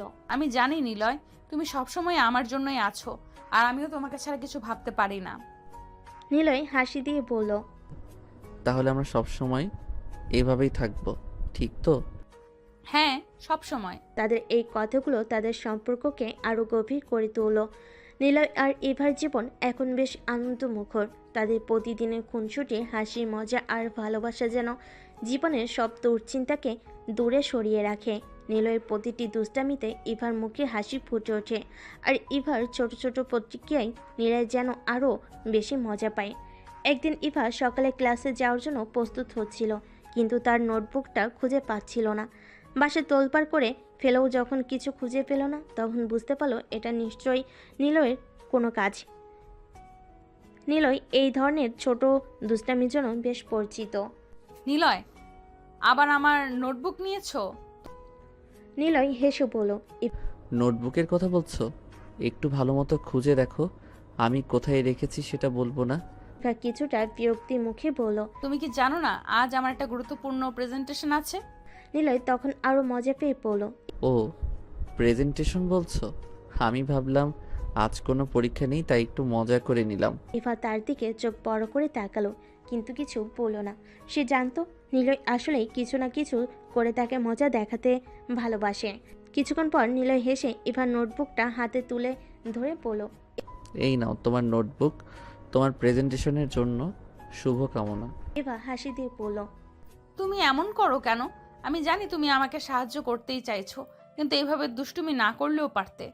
তোমার মুখে হাসি দেখতে আমার খুব ভালো লাগে, আর আমি জানি তুমি রাখলেও বেশিক্ষণ রাখতে পারবে না। ইভা আবারও হেসে দিল। তার মনে হচ্ছিল নিলয় আসলে একটা দুষ্টু ছেলে, কিন্তু তার এই দুষ্টমিগুলোই তো তাদের সম্পর্কটাকে বিশেষ করে তুলেছে। সেদিন প্রেজেন্টেশনের পর ইভা খুব ক্লান্ত হয়ে বাসে ফিরল। নিলয় তখন ইভাকে জিজ্ঞেস করলো। প্রেজেন্টেশন কেমন হলো? ইভা একটু মিলান হাসি দিয়ে বলল। ভালো হয়েছে, তবে আজ অনেক টেনশন ছিল। নিলয় তার দিকে তাকিয়ে মিষ্টি করে বলল। তুমি তো সবসময় সব কিছু ভালোভাবে করো, টেনশন করে লাভ নেই। ইভা হাসলো, আর বলল। তুমি আমাকে নিয়ে এত কনফিডেন্ট কেন? নিলয় একটু গম্ভীর হয়ে বলল। কারণ আমি তোমাকে বিশ্বাস করি, তুমি অনেক বেশি প্রতিভাবান। ইভার মনে হলো এই কথাগুলো তার ভেতরের সমস্ত ক্লান্তি দূর করে দিয়েছে। সে অনুভব করলো নিলয় কেবল দুষ্টামিতে নয়, তার জীবনের সবচেয়ে বড় সমর্থনও। নিলয়কে সে যতই চিনতে থাকে ততই তার প্রতি ভালোবাসা আরও গভীর হয়। কিছুক্ষণ পর নিলয় হঠাৎ বলল। আজ রাতের খাবার আমি বানাচ্ছি, তুমি একটু রেস্ট নাও। ইভা অবাক হয়ে বলল। তুমি রান্না করবে? এটা তো একেবারেই নতুন ব্যাপার। নিলয় হাসলো, তারপর বলল। আমি নতুন কিছু চেষ্টা করতে ভালোবাসি, তুমি শুধু দেখো। ইভা মজা পেয়ে বসে থাকলো, আর নিলয় রান্নাঘরে ঢুকে যা যা রান্না করার চেষ্টার ব্যক্ত হয়ে গেল। কিন্তু কয়েক মিনিটের মধ্যেই তার হাস্যকর কাণ্ড দেখে ইভা হেসে ফেলল। তুমি কি নিশ্চিত তুমি রান্না করতে পারবে? নিলয় মাথা চুলকে বলল। ইভা একটু চেষ্টা করতে হবে বোধহয়। দাঁড়াও, আমি তোমাকে সাহায্য করি। এভাবেই তারা দুজন মিলে রান্নাঘরে একসঙ্গে কাজ শুরু করলো। রান্নাটা হোক বা না হোক, তাদের এই মুহূর্তগুলো ছিল ভালোবাসায় ভরা। নিলয় আর ইভার রান্নার মজা চলছিল বেশ ভালোই। যখন ইভা মশলাগুলো একের পর এক যোগ করছিল, তখন নিলয় পেছনে দাঁড়িয়ে মজা করছিল। সে কিছুক্ষণ পরপর মশলা নিয়ে এমনভাবে তাকাচ্ছিল যেন কোনো নতুন কিছু আবিষ্কার করতে যাচ্ছি। নিলয় মশলার বোতল হাতে নিয়ে বলল। ইভা, এই জিনিসটা আসলে খাওয়ার মতো কি করে হয় বলো তো? দেখতে তো মনে হচ্ছে যেন এটা দিয়ে কোনো কেমিস্ট্রি এক্সপেরিমেন্ট করা যায়। ইভা হেসে বলল। তুমি যদি রান্নার কেমিস্ট্রি বুঝতে তাহলে এত প্রশ্ন করতে না, আর রান্নাটা ভালোও হতো। নিলয় তার দিকে চোখ টিপে বলল। তবে আমি কেমিস্ট্রিতে বেশ ভালো, জানোই তো। ইভা আবারও হেসে ফেলল। নিলয়ের কথা শুনে মনে হচ্ছিল সে যেন রান্নার ব্যাপারে কোনো গবেষক হয়ে উঠেছে। দুজনের এই দুষ্টু মিষ্টি খুনসুটি আর হাসি ঠাট্টার মাঝে রান্না চলছিল। রান্না শেষে ইভা প্লেটগুলো সাজিয়ে টেবিলে রাখতে গেল, আর নিলয় পেছন থেকে তার হাত ধরে বলল। আমরা আজ একসঙ্গে বসে খাবো, আর আমি আজ তোমাকে খাওয়াবো। ইভা হেসে বলল। তুমি তো আজ বেশ রোমান্টিক হয়ে গেছো। ঠিক আছে, দেখি কিভাবে খাওয়াও। নিলয় হাসি মুখে ইভাকে টেবিলে বসিয়ে দিল। সে নিজের যত্ন করে ইভাকে খাওয়াতে লাগলো। যদিও তার খাবার পরিবেশন করার স্টাইল কিছুটা মজার ছিল। ইভা খেয়াল করলো নিলয় প্রায় সব খাবারই মিশে একসঙ্গে পরিবেশন করেছে। কিছুটা হাসি চেপে বলল। তুমি খাবারের স্বাদ নষ্ট করে দিচ্ছ নিলয়। নিলয় মজা করে বলল। আমি চাই আমাদের জীবনের সব স্বাদ একসঙ্গে মিশে যাক, ঠিক এই খাবারের মতো। ইভা মুচকি এসে বলল। তোমার সব কথাই এত গভীর হয় কেন? নিলয় একটু গম্ভীর সুরে বলল। কারণ আমি চাই আমাদের সম্পর্ক এমন গভীর হোক, আমরা যতই মজা করি না কেন, আমি তোমার জন্য সবসময় সিরিয়াস। ইভা এই কথাগুলো শুনে কিছুক্ষণ চুপ হয়ে গেল। নিলয়ের মাঝে এই গভীরতা সবসময় তার মনকে ছুঁয়ে যায়। যদিও সে নিলয় দুষ্টামি আর খুনসুটি দেখে মনে করে যে নিলয় সবসময় হাসি মজার মাঝেই ডুবে থাকে, কিন্তু যখনই এমন গভীর কিছু বলে ইভা বুঝতে পারে তার ভালোবাসা কতটা শক্তিশালী। কিছুক্ষণ পর ইভা নীরবতা ভেঙে পড়ল। তুমি তো জানো আমিও তোমার মতোই সব কিছুকে সিরিয়াস ভাবে নেই, তবে আমি চাই আমাদের মজাগুলো সব সময় থাকুক, কারণ এই মজাগুলোর মাঝেই তো আমাদের জীবনটা আরো সুন্দর হয়ে ওঠে। নিলয় মৃদু হেসে বলল। ঠিক বলেছ ইভা, আমাদের এই মজাগুলো না থাকলে জীবনটা কেমন বোরিং হয়ে যেত। এরপর দুজনে খাবার শেষ করলো, আর টেবিলের কাজ শেষ করে নিলয় ইভাকে নিয়ে বসার ঘরে গিয়ে বসলো। কিছুক্ষণ চুপচাপ বসে থাকার পর নিলয় হঠাৎ বলল। ইভা, আজ রাতে আমরা একটু বাইরে হাঁটতে বের হব, কেমন? রাতে হাঁটতে বের হবে? এটা তো তোমার আইডিয়া নয়। তুমি কি আজ বিশেষ কিছু প্ল্যান করেছো? তুমি তো সবসময় আমার প্ল্যান ধরে ফেলো। ঠিক আছে, কিছুটা বিশেষ হতেই পারে। ইভা কিছুটা উত্তেজিত হয়ে বলল। কি সেটা আগে বলো। নিলয় মাথা নেড়ে বলল। না, আগে হাঁটতে বেরোই, তারপর বলবো। ইভা ভাবল নিলয়ের এই রহস্যটা তাকে আরো কৌতূহলী করে তুলেছে, তাই সে রাজি হয়ে নিলয়ের সঙ্গে বাইরে বের হলো। রাস্তায় নিলয় আর ইভা হাতে হাত রেখে হাঁটতে লাগলো। রাতের বাতাসে একটা মিষ্টি গন্ধ ভেসে আসছিল, আর চারপাশের পরিবেশও ছিল খুবই স্নিগ্ধ। নিলয় ধীরে ধীরে বলল। ইভা, তুমি কি কখনো ভেবেছো আমাদের সম্পর্কটা কতটা বদলেছে? শুরুতে আমরা ছিলাম স্রেফ বন্ধু, আর আজ আমরা ইভা তার কথা কেটে বলল। আজ আমরা একে অপরের জীবনের সবচেয়ে কাছের মানুষ। নিলয় হাসি দিয়ে বলল। হ্যাঁ ঠিকই বলেছ, কিন্তু আমি মনে করি আমরা আরও অনেক পথ পাড়ি দেওয়ার অপেক্ষায় আছি। এবার কিছুক্ষণ চুপ করে থাকলো, তারপর বলল। তুমি কি ভবিষ্যৎ নিয়ে ভাবছো? নিলয় একটু গম্ভীর মুখে বলল। হ্যাঁ, আমি সব সময়ই আমাদের ভবিষ্যৎ নিয়ে ভাবি। আমি চাই আমরা একসঙ্গে থাকি, সব সময় একে অপরকে ভালোবাসি, আর আমাদের জীবনটা একসঙ্গে কাটাই। এবার চোখে তখন পানি এসে গেল। সে অনুভব করলো নিলয় শুধু মজা করার মানুষ নয়, সে অনেক বেশি গভীরভাবে ভাবতে জানে। নিলয় আর এবার হাঁটা চলছিল রাতের নীরব রাস্তায়। চারপাশে শুধু রাস্তা লাইট আর নীল আকাশের নিচে এক টুকরো স্নিগ্ধতা যেন পুরো পরিবেশটাকে ঘিরে রেখেছে। এবার মনে হচ্ছিল আজকের এই মুহূর্তগুলো একেবারে আলাদা, যেন জীবনের প্রতিটি সুখের মুহূর্তে একসঙ্গে মিশে গিয়েছে, তাকে ঘিরে ফেলেছে। নিলয় তখনও এভার হাত শক্ত করে ধরেছিল, যেন সে কোনোভাবে এভাকে ছাড়তে চাইছে না। কিছুক্ষণ চুপচাপ হাঁটার পর এভা বলল। নিলয়, তুমি সব সময় এভাবে চুপ করে থাকো কেন? মনে হয় কিছু বলতে চাও কিন্তু বলো না। নিলয় একটু হাসি দিয়ে বলল। আমি তো সবসময় তোমাকে বলি, তবে আজকের এই রাতটা, আজকের এই পরিবেশটা এমন যে মনে হচ্ছে অনেক কিছু বলা যায়, কিন্তু কিছু না বলেও সব বলা হয়ে যায়। ইভা নীলয়ের কথায় মুগ্ধ হয়ে তার দিকে তাকিয়ে পড়ল। নীলয় এবার সত্যি সত্যি হেসে ফেলল। তুমি এত গভীর কথা বলো কেন? আমি তো ভাবছিলাম তুমি হয়তো আবার কোনো দুষ্টুমি করার প্ল্যান করছো। দুষ্টুমি তো আমার রক্তে মিশে আছে, সেটা তো কখনো ছেড়ে দিতে পারবো না। তবে হ্যাঁ, আজকে আসলেই কোনো দুষ্টুমি নয়। ইভা মৃদু হেসে তার দিকে তাকিয়ে বলল। তাহলে আজকে বিশেষ কি প্ল্যান করেছো? আমি জানি তোমার কোনো চমক থাকবেই। নীলয় হঠাৎ থেমে গিয়ে ইভার হাতটা দু হাতে ধরে বলল। ইভা, তোমার কাছে একটা প্রশ্ন করতে চাই। ইভা অবাক হয়ে বলল। প্রশ্ন? কি প্রশ্ন? নীলয় একটু থেমে গম্ভীরভাবে বলল। তুমি কি কখনো ভেবেছো আমাদের সম্পর্কটা কতটা বিশেষ? মানে, আমরা তো বন্ধুত্ব দিয়ে শুরু করেছিলাম, তারপর এতগুলো মুহূর্ত কাটিয়ে একসঙ্গে এসেছি। তুমি কি কখনো আমাদের ভবিষ্যৎ নিয়ে ভেবেছো? এবার চোখে একটু অস্বস্তি ফুটে উঠল। সে আসলে নীলয়ের প্রশ্নটা এভাবে আসবে আশা করেনি। ভবিষ্যৎ মানে? আমি তো কখনো সেটা ভাবিনি। তবে আমরা তো ভালোই আছি, তাই না? নীলয় একটু মুচকি হেসে বলল। হ্যাঁ, ভালো তো আছি, তবে আমি আরও কিছু ভাবি।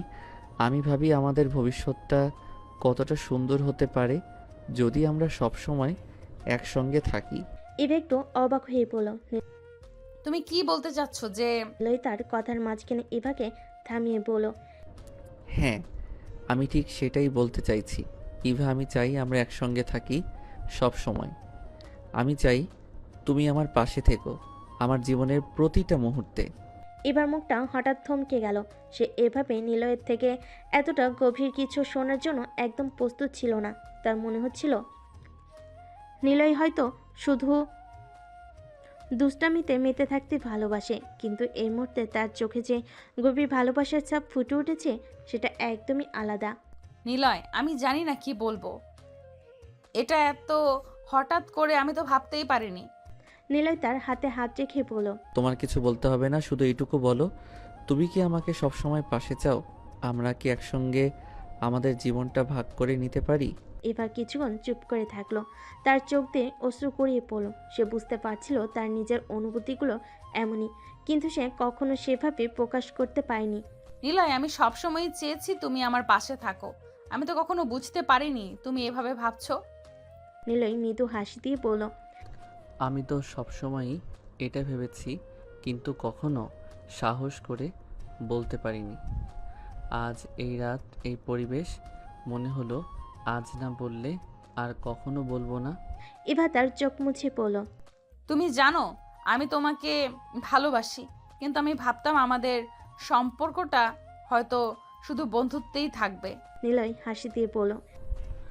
আমাদের সম্পর্ক শুধু বন্ধুত্বে থাকতে পারে না, আমরা একে অপরকে ভালোবাসি, আর সেই ভালোবাসার মাঝেই তো আমাদের জীবনের আসল মানে খুঁজে পেয়েছি।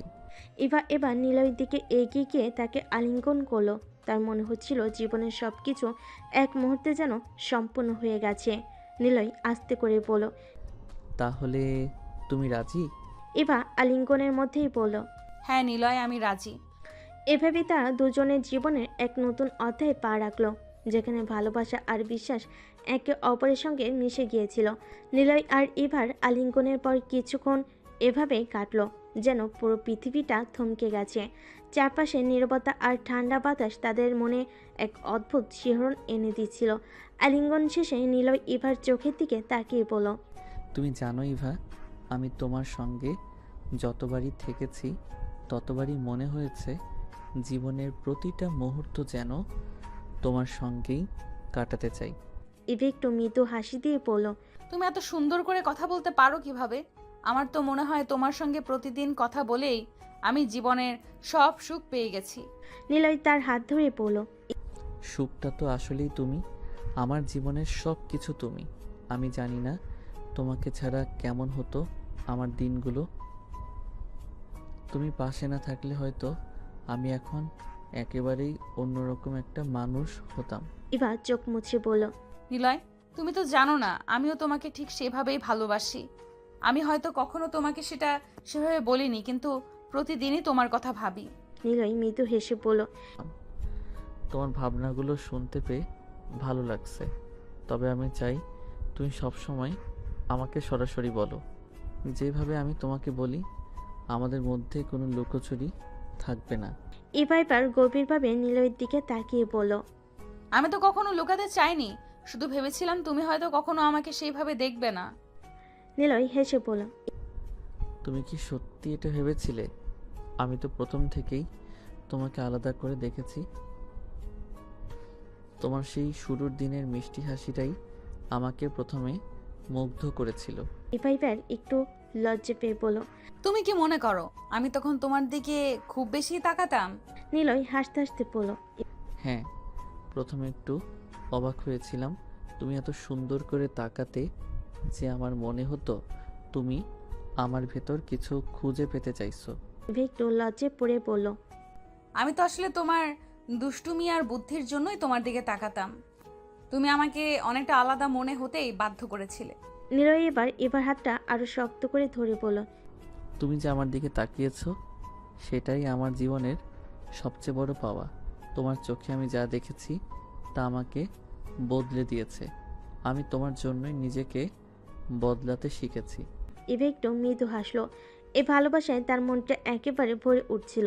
নিলয়ের মুখের প্রতিটি কথা যেন তার মনের ভেতরে একদম গভীরে গেঁথে যাচ্ছিল। নিলয়, তুমি জানো আমি তোমাকে ভালোবাসি ঠিকই, কিন্তু জীবনের অনেক বাস্তবতা আছে।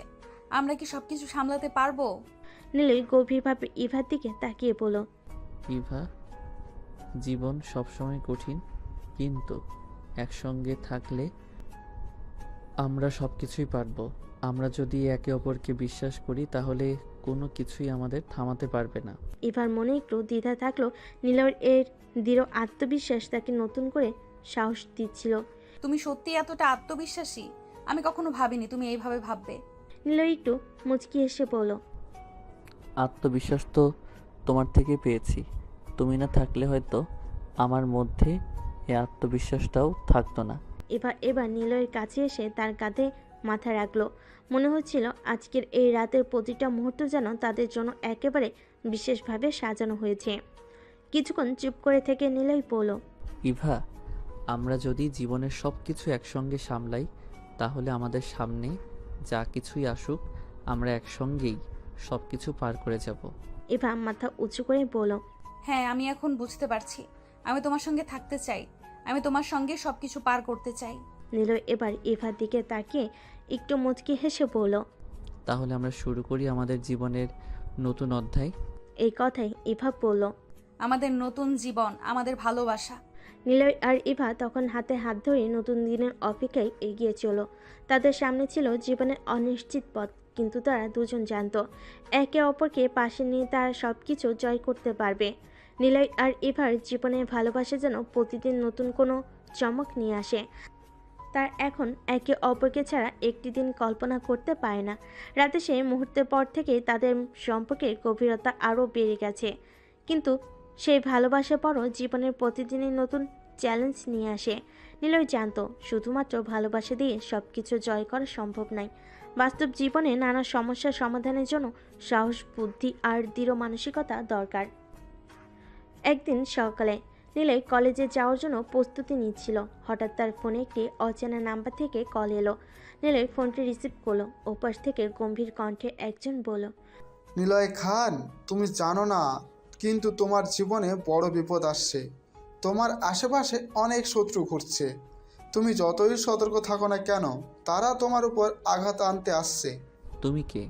আমাকে এসব কেন বলছো? আমি কে সেটা গুরুত্বপূর্ণ না। তুমি যে সমস্যার মধ্যে পড়তে চলেছো সেটাই গুরুত্বপূর্ণ। তুমি সাবধান না হলে তোমার কাছের মানুষের ক্ষতি হতে পারে। বিশেষ করে ইভা আক্তারের জন্য বড় বিপদ আসছে। নিলয়ের মুখ ফ্যাকাশে হয়ে গেল। ইভার নাম শুনে তার মনে ভয় তোল। সে ভাবতে লাগলো ইভাকে কেউ আঘাত করতে চাইছে, কিন্তু কে? তুমি কি বলতে চাইছো? ইভার কোনো ক্ষতি করবে এমন কেউ আসতে পারবে না। আমি আছি তার পাশে। তুমি যা ভাবছো তা ঠিক না নিলয়, তারা অনেক শক্তিশালী। তুমি একা তাদের থামাতে পারবে না। নিলয় ফোন কেটে দিল। তার মনে যেন অজানা শঙ্কায় ছায়া নেমে এলো। সে তাড়াতাড়ি ইভাকে ফোন করলো। হ্যালো নিলয়, কি হয়েছে? নিলয় কিছুক্ষণ চুপ করে থেকে বলল, ইভা, তুমি আজ কলেজে আসবে না? আমার মনে হয় কিছু একটা হতে যাচ্ছে। ইভা একটু অবাক হয়ে বলল, কেন, কি হয়েছে? আমি এখনই সব বলতে পারছি না, শুধু এইটুকু বলছি, তুমি আজ বাইরে বের হবে না। আমি তোমার বাড়িতে আসছি। ইভা চিন্তিত হয়ে গেল। নিলয়ের এমন কথা সে আগে কখনো শোনেনি। নিলয়, তুমি ঠিক আছো তো? আমি ভয় পাচ্ছি। ভয় পেও না, আমি আছি। আমি সব কিছু সামলে নেব। শুধু তুমি বাড়িতেই থেকো, আর কোনো চিন্তা করো না। নিলয় ফোন কেটে দ্রুত ইভার বাড়ির দিকে রওনা দিল। তার মন তখন উত্তেজনায় ভরেছিল। সে জানতো না ঠিক কী হতে চলেছে, তবে সে ইভাকে কোনো বিপদে পড়তে দিতে চায়নি। পথে যেতে যেতে সে ভাবছিল, এই লোকগুলো কারা? কেন তারা ইভার উপর আঘাত হানতে চাইছে?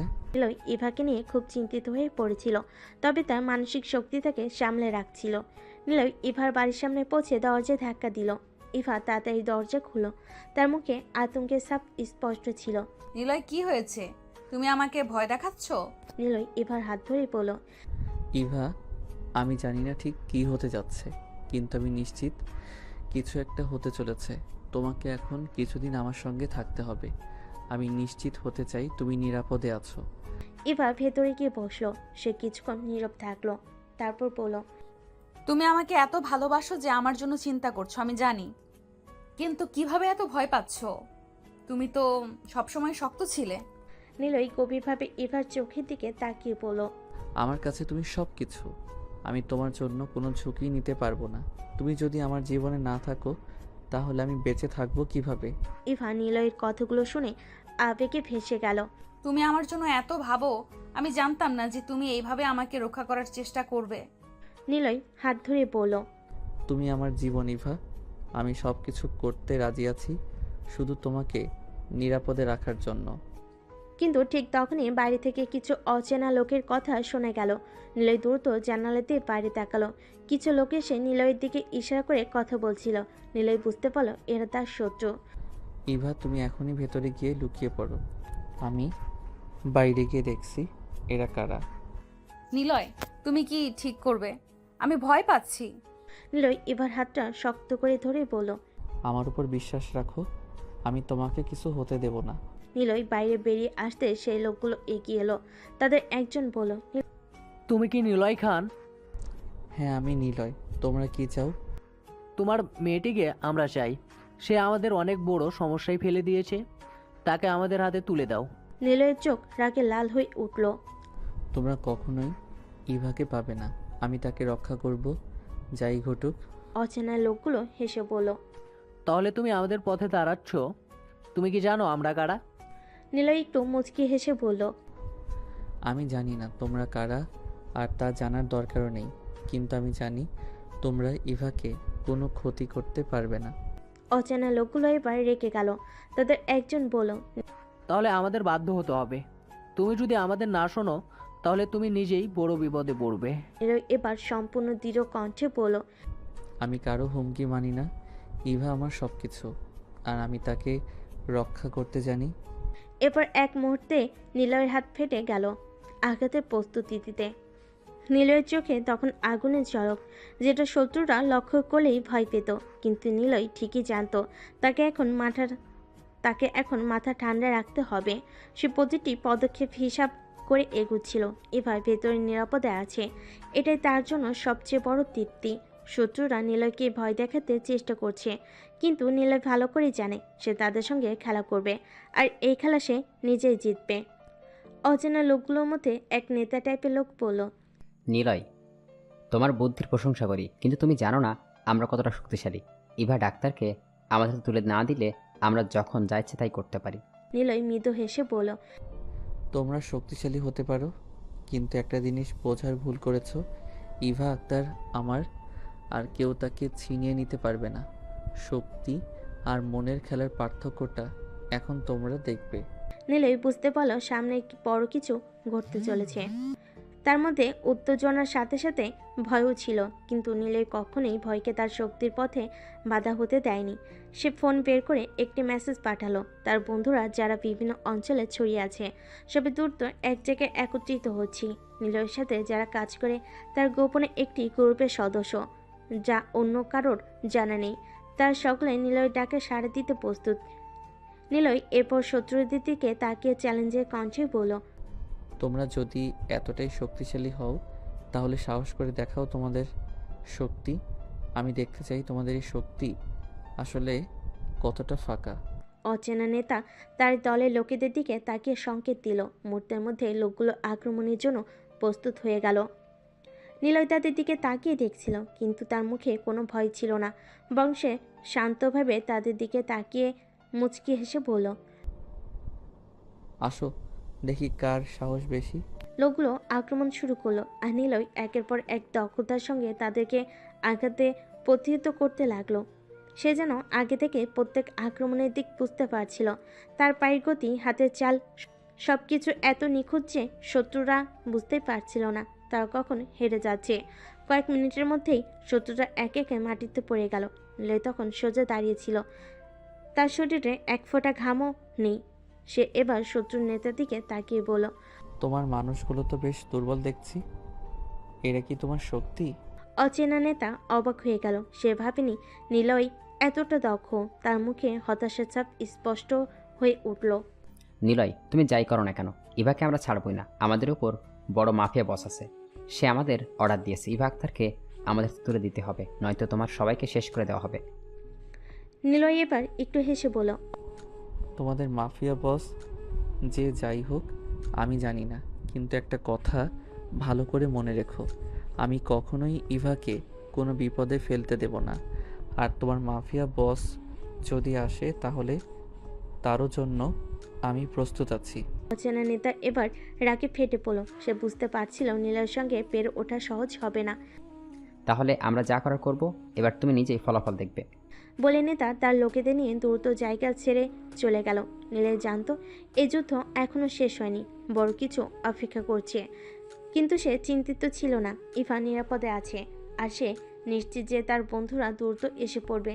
নিলয় দ্রুত ইভার বাড়ির ভেতরে ঢুকলো। ইভা তখনও ভয়ে কাঁপছিল, কিন্তু নিলয় তাকে দেখে মৃদু হেসে বলল, সব ঠিক আছে ইভা, আমি ঠিক আছি, তোমার কোনো ভয় নেই, আমরা একসঙ্গে সব সামলে নেব। ইভা নিলয়ের দিকে তাকিয়ে একটু হাসলো, কিন্তু তার চোখে এখনো আতঙ্কের ছাপ ছিল। সে বলল, তুমি কি সত্যিই ভাবো সব ঠিক হয়ে যাবে? তারা তো অনেক ভয়ঙ্কর, আমি ভয়ে কাঁপছি। নিলয় ইভার হাত ধরে বলল, তুমি শুধু আমার উপর বিশ্বাস রাখো ইভা, আমি তোমার জন্য সব কিছু করব, কেউ আমাদের আলাদা করতে পারবে না। ইভা নিলয়ের কথাই ভরসা পেয়ে তার পাশে বসলো। তারপর নিলয় বলল, আমার বন্ধুদের সঙ্গে যোগাযোগ করেছি, তারা আসছে, কিছুক্ষণ পর আমরা আরও সুরক্ষিত থাকব। তোমার বন্ধুরা, তারা কি আমাদের সাহায্য করতে পারবে? নিলয় মুচকি হেসে বলল, তারা শুধু বন্ধুই নয়, তারা এমন মানুষ যারা যে কোনো পরিস্থিতি সামলাতে পারে, আমাদের ভয় পাওয়ার কিছু নেই। এর কিছুক্ষণ পর নিলয়ের ফোন বেজে উঠল। তার বন্ধু রায়হান কল করেছে। নিলয় ফোন রিসিভ করলো। নিলয়, আমরা এসে গেছি। তুমি কোথায় আছো? ইভার বাড়িতে, এখানে চলে আসো। ঠিক আছে, আমরা আসছি। চিন্তা করিস না, সব ঠিক হয়ে যাবে। নিলয় ফোন রেখে ইভার দিকে তাকিয়ে বলল। সব ঠিক হয়ে যাবে, শুধু অপেক্ষা করো। সময় যেন খুব ধীর গতিতে এগুচ্ছিল, কিন্তু নিলয় জানতো এই যুদ্ধ সে জিতবে, কারণ তার শক্তি ছিল ভালোবাসা, ইভার প্রতি তার অটুট ভালোবাসা, যা তাকে যে কোনো বিপদ থেকে রক্ষা করতে সক্ষম। নিলয়ের মনে তখন শুধু একটা জিনিসই ঘুরপাক খাচ্ছে, ইভাকে সুরক্ষিত রাখা। যেভাবে হোক না কেন ইভাকে কোনো বিপদে ফেলতে দেওয়া যাবে না। সে জানে শত্রুরা হাল ছাড়বে না, তারা আবার ফিরে আসবে, হয়তো আরও শক্তি নিয়ে। কিন্তু নিলয়ের আত্মবিশ্বাস অটুট। সে জানে তার বন্ধুরা আসার পর পরিস্থিতি সম্পূর্ণ বদলে যাবে। ইভার দিকে তাকিয়ে নিলয় মৃদু হাসল। ইভা তখন একটু চিন্তিত, কিন্তু নিলয়ের ভরসা পেয়ে সে কিছুটা শান্ত হয়েছে। ইভা, তোমাকে আমি কথা দিচ্ছি, যে কোনো মূল্যে তোমাকে রক্ষা করব। ইভা তার চোখে মায়া নিয়ে নিলয়ের দিকে তাকালো, কিছু বলার চেষ্টা করলো, কিন্তু গলার স্বর কাঁপছে। নিলয়, যদি তাদের কথা সত্যি হয়, যদি তারা আরো বড় কোনো আক্রমণ চালায়? নিলয় মৃদু হেসে বলল। তারা আক্রমণ করলেও আমরা প্রস্তুত আছি। আমার দল একবার এসে গেলে তারা 1 ইঞ্চও এগোতে পারবে না। ঠিক তখনই বাইরে গাড়ির শব্দ শোনা গেল। নিলয় জানতো তার বন্ধুরা এসে গেছে। সে বাইরে যেতে যাচ্ছিল, কিন্তু ইভা হাত ধরে ফিসফিস করে বলল। নিলয়, আমার ভয় লাগছে। নিলয় এবার হাতটি শক্ত করে ধরল এবং বলল। তুমি ভরসা রাখো, ভয় পাওয়ার কিছু নেই, আমি সব কিছু দেখছি। নিলয় বাইরে গিয়ে দেখলো তার বন্ধু রায়হান, সাকিব, তাওহিদ সবে এসে গেছে। প্রত্যেকের হাতেই অস্ত্র, তাদের মুখে দৃঢ়তার ছাপ। তারা জানে আজ একটা বড় কিছু ঘটতে চলেছে। রায়হান এগিয়ে এসে বলল। নিলয়, কি অবস্থা? শত্রুরা কি এখনো আশেপাশে আছে? ওরা চলে গেছে, কিন্তু বেশি দূরে নয়। কিছুক্ষণ আগে হুমকি দিয়ে গেছে। তবে আমি জানি ওরা আবার আসবে, আমাদের সতর্ক থাকতে হবে। ঠিক সাকিব তার পকেট থেকে একটা ম্যাপ বের করে দেখাতে দেখাতে বলল। এই এলাকাটা আমরা ভালো করে চিনি। ওরা যদি আবার আক্রমণ করে, আমরা কোন দিক দিয়ে ওদের ঘিরে ফেলবো সেটা আগে ঠিক করতে হবে। তাওহিদ মত দিল। আমার মনে হয় ওরা আমাদের পরীক্ষা করতে চাই। প্রথম আক্রমণটা ওরা হালকাভাবে করেছিল, কিন্তু এবার ওরা পুরো শক্তি নিয়ে আসবে, আমাদের প্রস্তুত থাকতে হবে। নিলয় মাথা ঝাঁকিয়ে সম্মতি দিল। সে জানতো এবার পরিস্থিতি সহজ হবে না। আছে, তাহলে প্ল্যানটা এরকম করি। রাইহান, তুই উত্তর দিক সামলাবে, সাকিব তুই দক্ষিণ, তাহিদ তুমি পশ্চিম দিক দেখে রাখো, আমি সামনে থাকবো। রায়ন কিছুক্ষণ ভাবলো, তারপর বলল। ওরা যদি ভেতরে ঢুকতে চায় আমরা সহজে আটকাতে পারবো, কিন্তু আমাদের নিশ্চিত করতে হবে যে ওরা বাইরে থেকে মোকাবিলা করবে। ঠিক বলেছ, আমরা ওদের কোনো সুযোগ দেব না। প্ল্যান সেট হয়ে যাওয়ার পর সবাই নিজ নিজ জায়গায় চলে গেল। নিলয় এবার কাছে ফিরে গেল, তার হাতে একটা ছোট্ট পিস্তল তুলে দিয়ে বলল। ইভা, যদি কোনো বিপদ হয় এটা ব্যবহার করবে, কিন্তু চিন্তা করো না, তোমার কিছুই হবে না। ইভা ভয় একটু কেঁপে উঠল, কিন্তু তার মুখে সাহসের ছাপ ফুটে উঠল। সে বলল। আমি তোমার উপর বিশ্বাস রাখি নিলয়। নিলয় মৃদু হেসে বলল। তোমার জন্যই আমি সব করতে পারি ইভা, শুধু পাশে থেকো। ঠিক তখনই রাহান একটা সংকেত দিল। দূরের শত্রুরা আবার জড়ো হচ্ছে, তাদের সংখ্যা আগের চেয়ে বেশি, হাতে ভারী অস্ত্র। নিলয় বুকটা ধক করে উঠল, কিন্তু মুখে কোনো ভাবান্তর নেই। সে জানে এবার একটা কঠিন লড়াই হবে। নিলয় তার বন্ধুদের দিকে তাকিয়ে বলল। এবার সবাই সাবধানে থেকো, এরা সহজে ছাড়বে না, আমরা এবার পুরো শক্তি দিয়ে আঘাত করব। শত্রুরা ধীরে ধীরে এগিয়ে আসতে শুরু করলো। তাদের নেতা আবার সামনে এসে দাঁড়ালো। এবার তার মুখে আগের মতো শীতল হুমকি নেই, বরং আগ্রাসী রূপ। নিলয়, এবার তোমাকে শেষ করে দিতে হবে। এভাকে তোমার হাত থেকে আর রাখবো না। নিলয় শান্তভাবে উত্তর দিল। তুমি যদি ইভাকে স্পর্শ করার চেষ্টা করো, তোমাদের কেউ বাঁচবে না। নেতা হেসে উঠল। আমরা তো তোমার কাছে এসেছি, দেখি কি করতে পারো। এক মুহূর্ত পরই লড়াই শুরু হয়ে গেল। শত্রুরা আক্রমণ চালালো, আর নিলয় তার দক্ষতার সাথে তাদের প্রতিরোধ করতে লাগলো। ছুরি, গুলি, লাঠির আঘাত সব মিলিয়ে জায়গাটা যেন রণক্ষেত্র পরিণত হলো। নিলয় আর তার বন্ধুরা তাদের সমস্ত দক্ষতা দিয়ে শত্রুদের প্রতিহত করতে লাগলো। নিলয় এক হাতে শত্রুদের মেরে মাটিতে ফেলে দিচ্ছে, আর অন্য হাতে ইভাকে সুরক্ষিত রাখার চেষ্টা করছে। তার মনে একটাই চিন্তা, ইভাকে বাঁচাতে হবে। তাওহিদ একটা শত্রুকে ধরে মাটিতে ফেলে বলল। নিলয়, এবার ওদের শেষ করে দিতে হবে। ওর অনেক ক্ষতি করার চেষ্টা করেছে। নিলয় মাথা ঝাঁকিয়ে বলল। আমি জানি তাওহিদ, ওদের ছাড়বো না। এদিকে রাহান আর সাকিব মিলে বাকিদের মোকাবিলা করছে। তাদের দক্ষতা দেখে শত্রুরা ভয় পেয়ে গেছে। কিছুক্ষণ পর শত্রুরা বুঝতে পারলো তার এই যুদ্ধে জিততে পারবে না। নিলয় যখন চারপাশে চোখ বুলিয়ে সবকিছু পর্যবেক্ষণ করছিল, তখন শত্রুরা ধীরে ধীরে সরে যেতে শুরু করেছিল। তবে নিলয় জানতো এটাই শেষ নয়। ওরা হয়তো আপাতত পিছু হটেছে, কিন্তু আবার ফিরে আসবে, হয়তো আরও শক্তিশালী হয়ে। তার হাতের পিস্তলটা শক্ত করে ধরে সে ইভার দিকে তাকালো। ইভা দরজার পাশে দাঁড়িয়ে নিঃশ্বাস বন্ধ করে সবকিছু দেখছিল। তার চেহারায় ভয় স্পষ্ট ছিল, কিন্তু সে এখনও সাহস ধরে রাখার চেষ্টা করছিল। নিলয় ইভার কাছে গিয়ে তার কাঁধে হাত রাখলো। সব ঠিক আছে ইভা, আমরা ওদের তাড়িয়ে দিয়েছি। ইভা ধীরে ধীরে শ্বাস চালো, কিন্তু তার চোখে এখনো অনিশ্চয়তার সাব স্পষ্ট। তারা আবার আসবে নিলয়, আমি জানি তারা সহজে হাল ছাড়বে না। নিলয় মৃদু হেসে বলল। তাদের যতবার দরকার আসতে দাও, আমি প্রস্তুত আছি। তুই শুধু আমার পাশে থেকো, বাকি সব আমি দেখছি। ঠিক তখনই রাহান, সাকিব আর তাহিদ ভেতরে এসে দাঁড়ালো। তাদের মুখে ক্লান্তির ছাপ থাকলেও তারা সন্তুষ্ট ছিল যে তার শত্রুদের পিছু হটাতে পেরেছে। রাহান নিলয়ের দিকে তাকিয়ে বলল। এবার অন্তত কিছু সময়ের জন্য আমরা নিরাপদ। কিন্তু নিলয়, তুই জানিস তো এটা শেষ নয়। ওরা আবার ফিরে আসবে, হয়তো আরও বড় দল নিয়ে। আমাদের কিছু পরিকল্পনা করা দরকার। নিলয় মাথা ঝাঁকিয়ে বলল। হ্যাঁ, আমি জানি। এই শত্রুদের ঠেকানোর জন্য আমাদের কৌশল ঠিক করতে হবে। আমার মনে হয় আমরা এই জায়গাটা আরও সুরক্ষিত করতে পারি। চারপাশে নজরদারি বাড়াতে হবে। ওরা যদি আবার আসে, আমাদের আগে থেকেই জানতে হবে। তাহিদ একটা খোলা জানালার দিকে তাকিয়ে বলল। আমার ধারণা ওরা অন্য দিক দিয়ে আক্রমণ করবে। আমাদের পরিকল্পনা অনুযায়ী পশ্চিম দিকটা সবচেয়ে দুর্বল, আমরা সেটা রাখতে পারি, না হলে বিপদ হতে পারে। নিলয় কিছুক্ষণ চুপ করে ভাবল, তারপর সবার দিকে তাকিয়ে বলল। ঠিক আছে, আমরা পশ্চিম দিকটা আরও সুরক্ষিত করব। সাকিব, তুই সেই দায়িত্ব নে। রায়হান, তুই উত্তর দিক দেখ। তাওহিদ, তুই দক্ষিণে নজর রাখ। আমি সামনের দিকটা দেখব। আমাদের একসাথে কাজ করতে হবে, যেন ওরা কোনো দিক দিয়ে ঢুকতে না পারে। সাকিব হাসি মুখে বলল। তুই ভেবে বলবি ভাই, আমাদের দলে যখন তুই আছিস, ওরা কিছুই করতে পারবে না। রাহান মাথা নাড়িয়ে সম্মতি দিল। তারপর সে হঠাৎ করে একটু হাসলো। আচ্ছা নিলয়, এবার তো বুঝতে পারছিস এবার জন্যই এত ঝামেলা হচ্ছে। তুই যদি সরাসরি তার কথা শুনতিস, তবে এত কিছু হতো না। ইভা লজ্জা পেয়ে রাহানের দিকে তীক্ষ্ণ চোখে তাকালো। আমার জন্য এই সব কিছু হয়নি, নিলয়ই আমাকে বাঁচানোর চেষ্টা করছে। তুমি কি বলছো না ওরা আমাদের উভয়কেই শেষ করতে চায়? নিলয় ইভাকে শান্ত করার জন্য হাসলো। ঠিক আছে ইভা, রায়হান তো মজা করছে। আমরা জানি এই ঝামেলা শুধু আমাদের জন্য নয়, এটা অনেক বড় কোনো চক্রান্তের অংশ। তাহিদ হঠাৎ করে গম্ভীর হয়ে বলল। নিলয়, তোর একটা জিনিস বুঝতে হবে। তাই এই শত্রুদের পিছনেই আরও বড় কেউ আছে। আমরা শুধু ওর স্তরের শক্তিটাই মোকাবিলা করেছি। আসল খলনায়ক এখনো আমাদের সামনে আসেনি। নিলয় চোখ শুরু করে বলল। তুই কি কিছু জানতে পেরেছিস তাওহিদ? তাহিদ মাথা নাড়িয়ে বলল। তেমন কিছু নয়, কিন্তু আমার ধারণা এই আক্রমণকারীরা কারো নির্দেশ কাজ করেছে। তারা শুধু ভাড়াটে খুনি।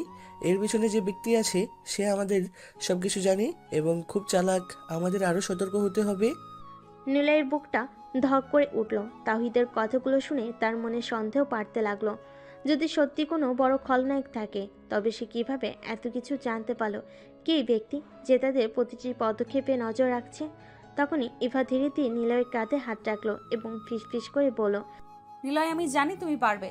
আমি সব কিছু ঠিক করে দিবে। তুমি সব কিছু ঠিক করে দিবে। আমি তোমার উপর ভরসা রাখছি। নিলয়ের বুকটা মমতায় ভরে গেল। সে জানতো ইভার জন্যই তাকে লড়াই করতে হবে। ইভার কথা শুনে তার মন আরো শক্ত হলো। আমি পারবো ইভা, যেভাবে হোক আমি সব কিছু ঠিক করব। সবাই আবার নিজেদের জায়গায় ফিরে গেল। রাত গভীর হতে লাগলো আর চারপাশে নীরবতা নেমে এলো। কিন্তু নিলয়ের মন তখনও ব্যস্ত ছিল। সে জানতো বিপদ এখনো শেষ হয়নি। রাত গভীর হলো, নিলয়ের মন কোনোভাবে শান্তি পাচ্ছিল না। ইভা তখনও তার পাশে ছিল, কিন্তু নিলয়ের মনোজগতে অজানা শত্রুদের উপস্থিতি তাকে অস্থির করে তুলছিল। ইভার দিকে তাকিয়ে তার মনে হচ্ছিল এই নিরীহ মেয়েটাকে কিভাবে এমন বিপদে ফেল। ইভার হাসি, তার নির্ভরতা, সবকিছু নিলয়ের জন্য অমূল্য হয়ে দাঁড়িয়েছে। কিন্তু এর সব কিছুর মধ্যে অজানা আতঙ্ক তাকে ঘিরে রেখেছিল।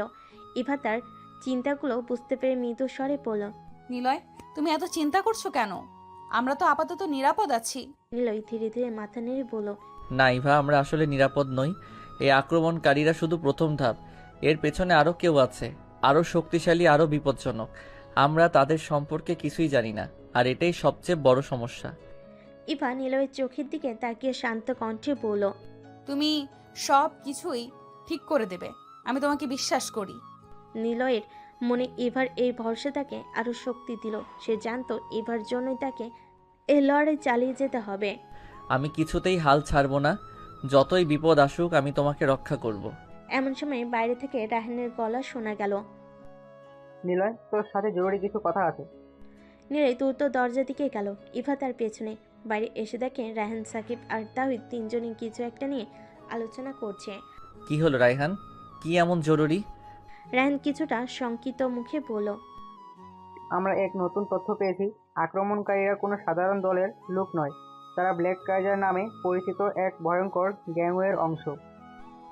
নিলয়ের মন ধক করে উঠল। ব্ল্যাক কাইজার, এই নাম সে আগে শুনেছে।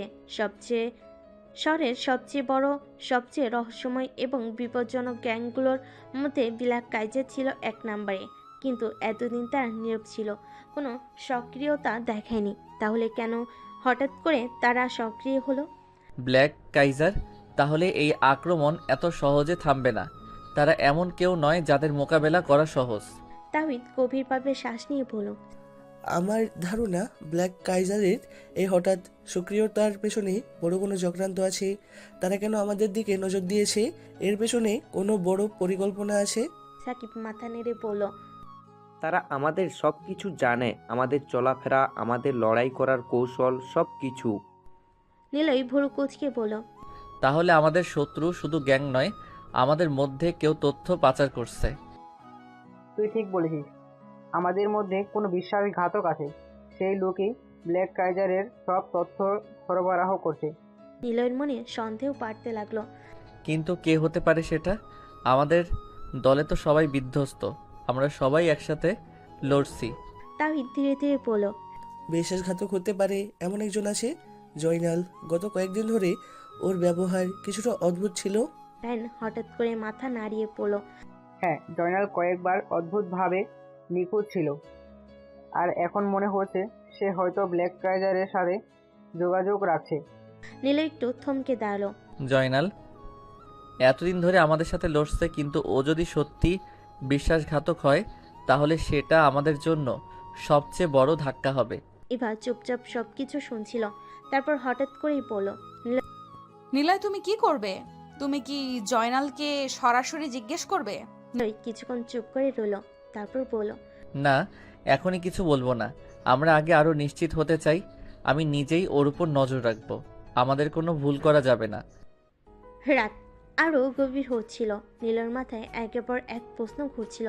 ব্ল্যাক কাইজারের রহস্য, বিশ্বাসঘাতকতার ছায়া, সবকিছু যেন আরও একটি জটিল হয়ে উঠছিল। কিন্তু সে জানতো ইভা আর তার দলের সবাই তার উপর নির্ভর করছে।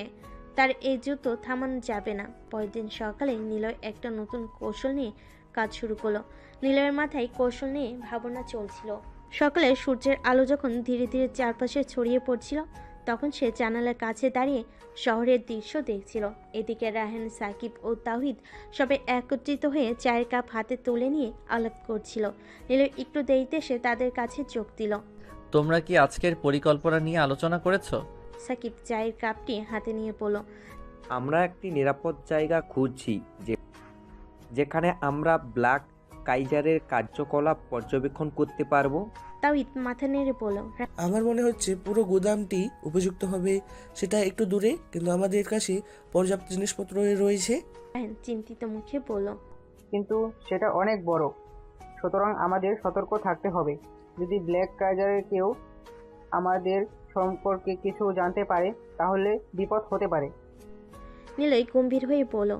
সঠিক কথা, তবে আমাদের খুঁজে বের করতে হবে জয়নাল আসলে কি করছে। ওর উপর নজর রাখতে হবে।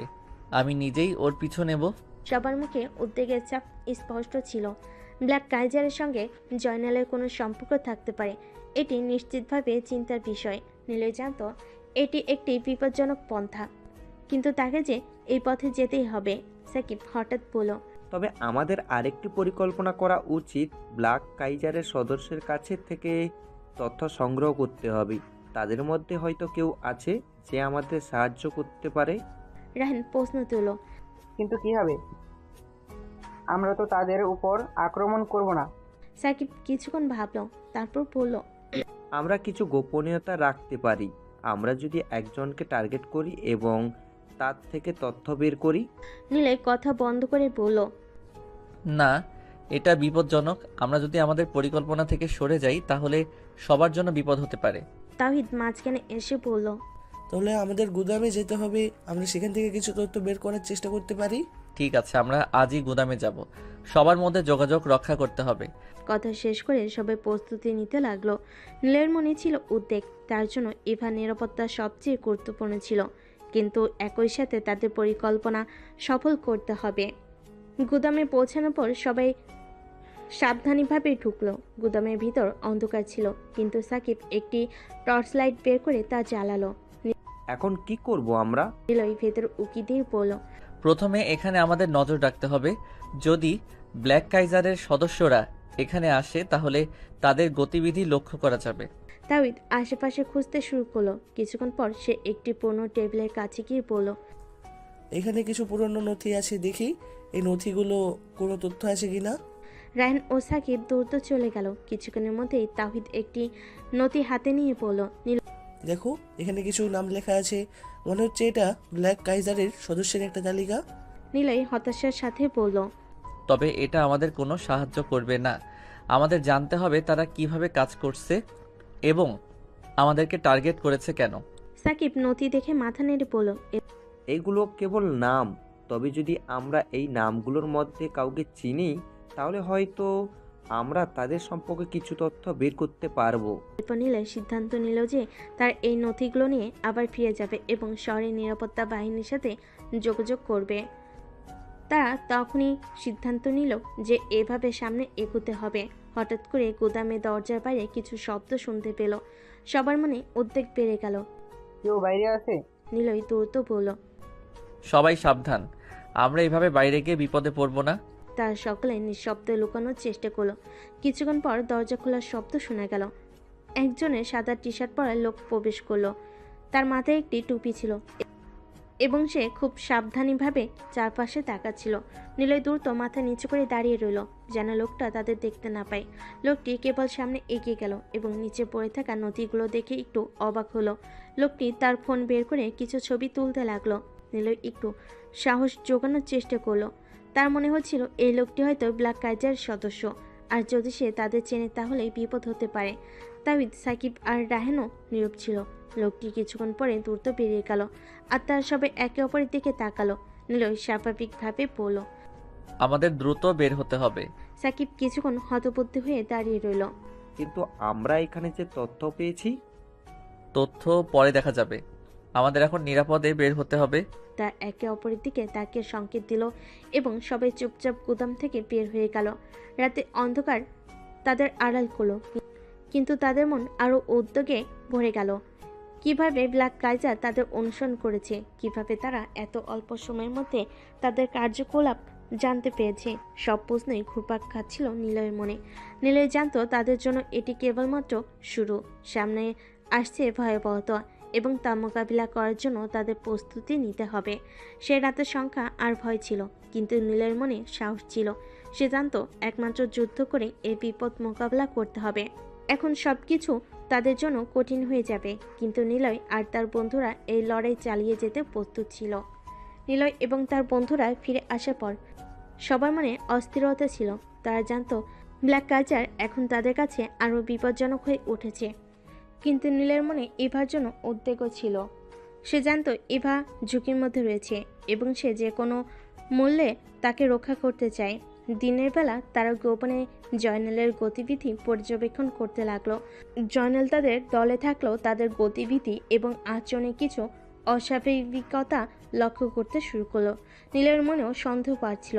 একদিন রাতে নীলয় তার দলকে আবার একত্রিত করলো। সাকিব মাথা নেড়ে বলল, কিন্তু কিভাবে?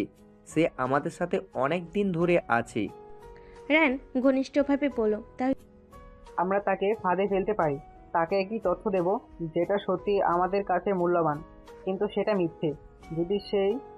যদি সে সেটা ব্ল্যাক কাইজারের কাছে পৌঁছে দেয়, তাহলে আমরা নিশ্চিত হতে পারবো যে সে আসলেই বিশ্বাসঘাতক।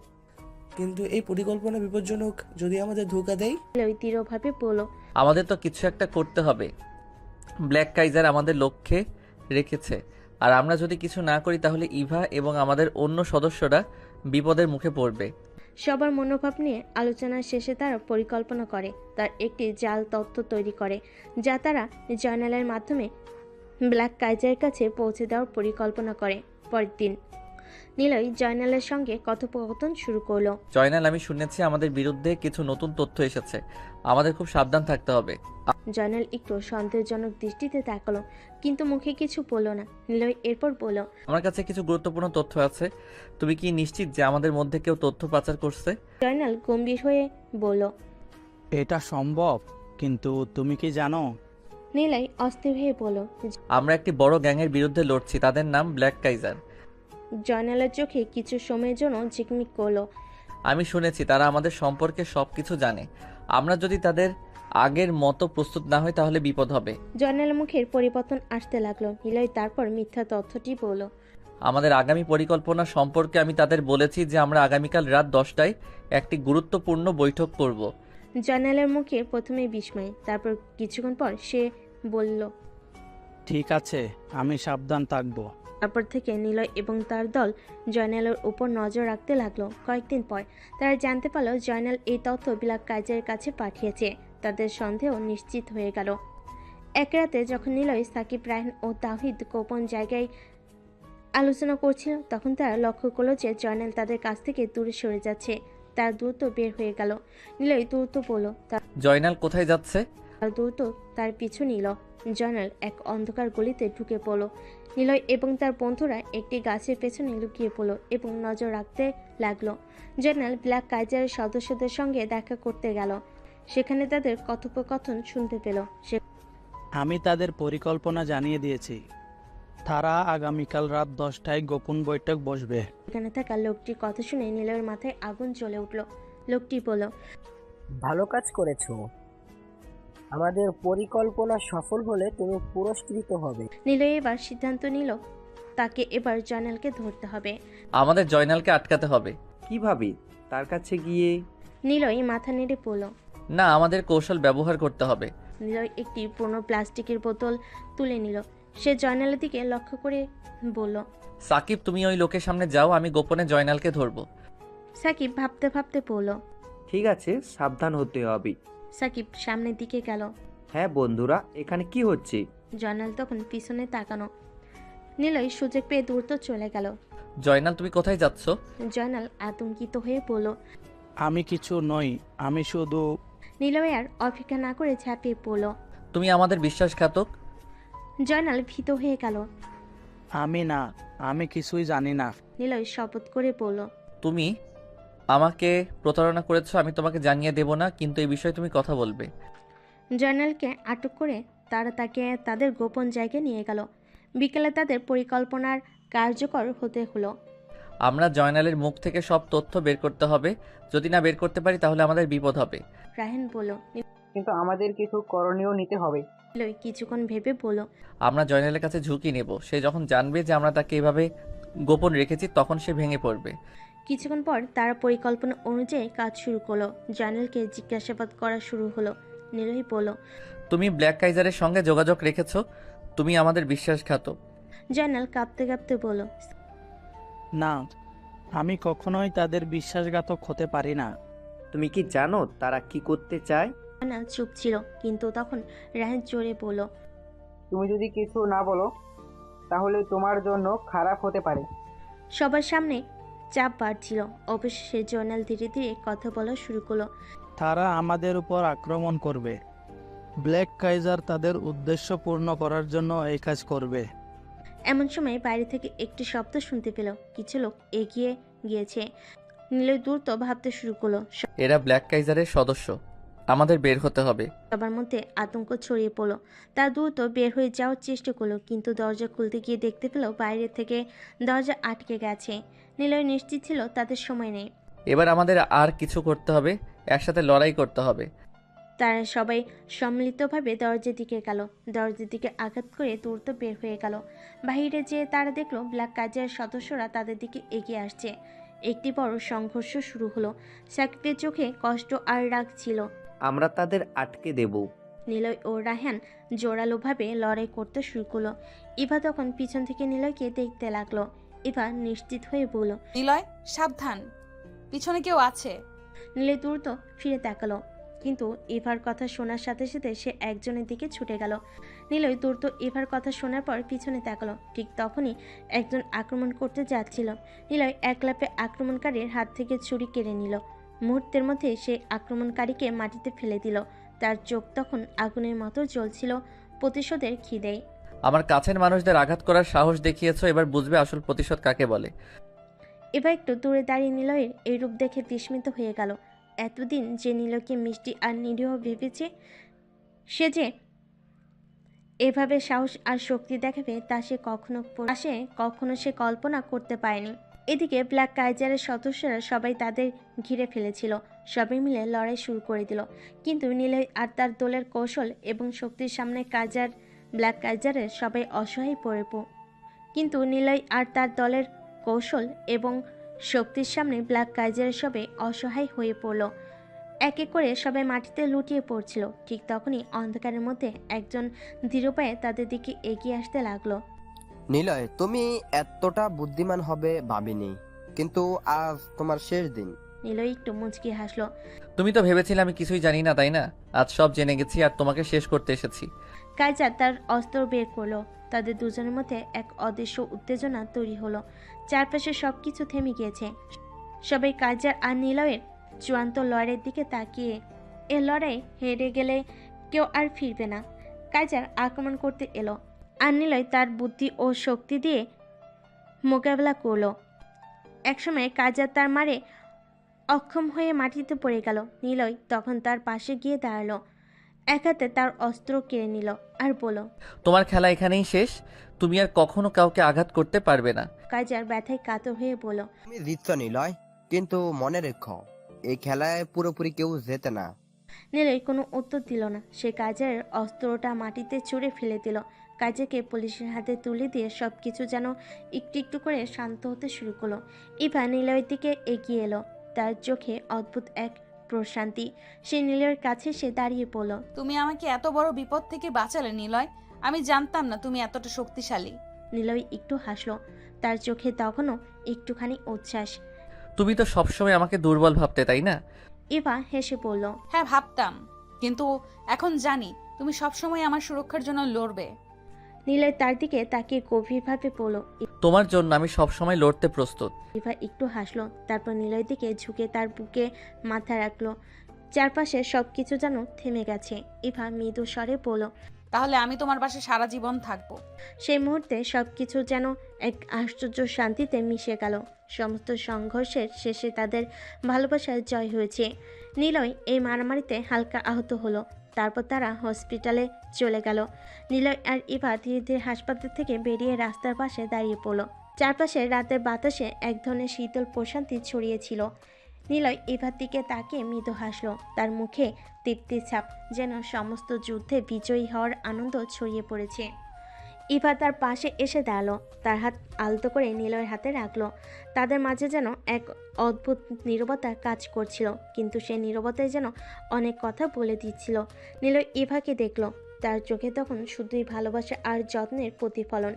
ইভা তার হাত শক্ত করে ধরলো, যেন সে এই মুহূর্তটিকে কখনো যেতে দিতে চায় না। ইভা, এত কিছু ঘটলো, কিন্তু আমি চাই তুমি সব ভুলে যাও, আমরা নতুন করে শুরু করব। ইভা নিলয়ের দিকে তাকে একটুখানি মুচকে হাসলো, তার চোখে তখন কান্নার আভাস ছিল, কিন্তু সেই কান্নায় ছিল শান্তির প্রতিফলন। আমি জানি নিলয়, তোমার সঙ্গেই আমার সব কিছু নতুন করে শুরু হবে। তুমি আমার জীবনে যে জায়গা তৈরি করেছো সেটা আর কেউ পূরণ করতে পারবে না। নিলয় ইভাকে কাছে টেনে নিল। ইভা নিলয়ের বুকে মাথা রেখে চুপচাপ দাঁড়িয়ে রইল। তাদের মাঝে সব অস্থিরতা, সব ঝড় যেন থেমে গেছে। নিলয় ইভার কপালে আলতো করে চুমু খেলো, তারপর বলল, তুমি আমার জীবন ইভা, তোমার জন্য আমি সব কিছু করতে পারি। ইভা কিছু না বলে চোখ বন্ধ করে নিলয়ের বুকে মাথা গুজে রাখলো। তার মনে হচ্ছিল যেন এই মুহূর্তটাই চিরকালের জন্য স্থির হয়ে থাকুক। সে রাতের আকাশের নিচে নিলয় আর ইভা একে অপরের ভালোবাসায় মুগ্ধ হয়ে দাঁড়িয়েছিল। সমস্ত যুদ্ধ শেষে তাদের জীবনে শান্তি নেমে এসেছে। পৃথিবী থেমে গেছে, কিন্তু তাদের ভালোবাসার গল্প চিরকালীন হয়ে থাকবে।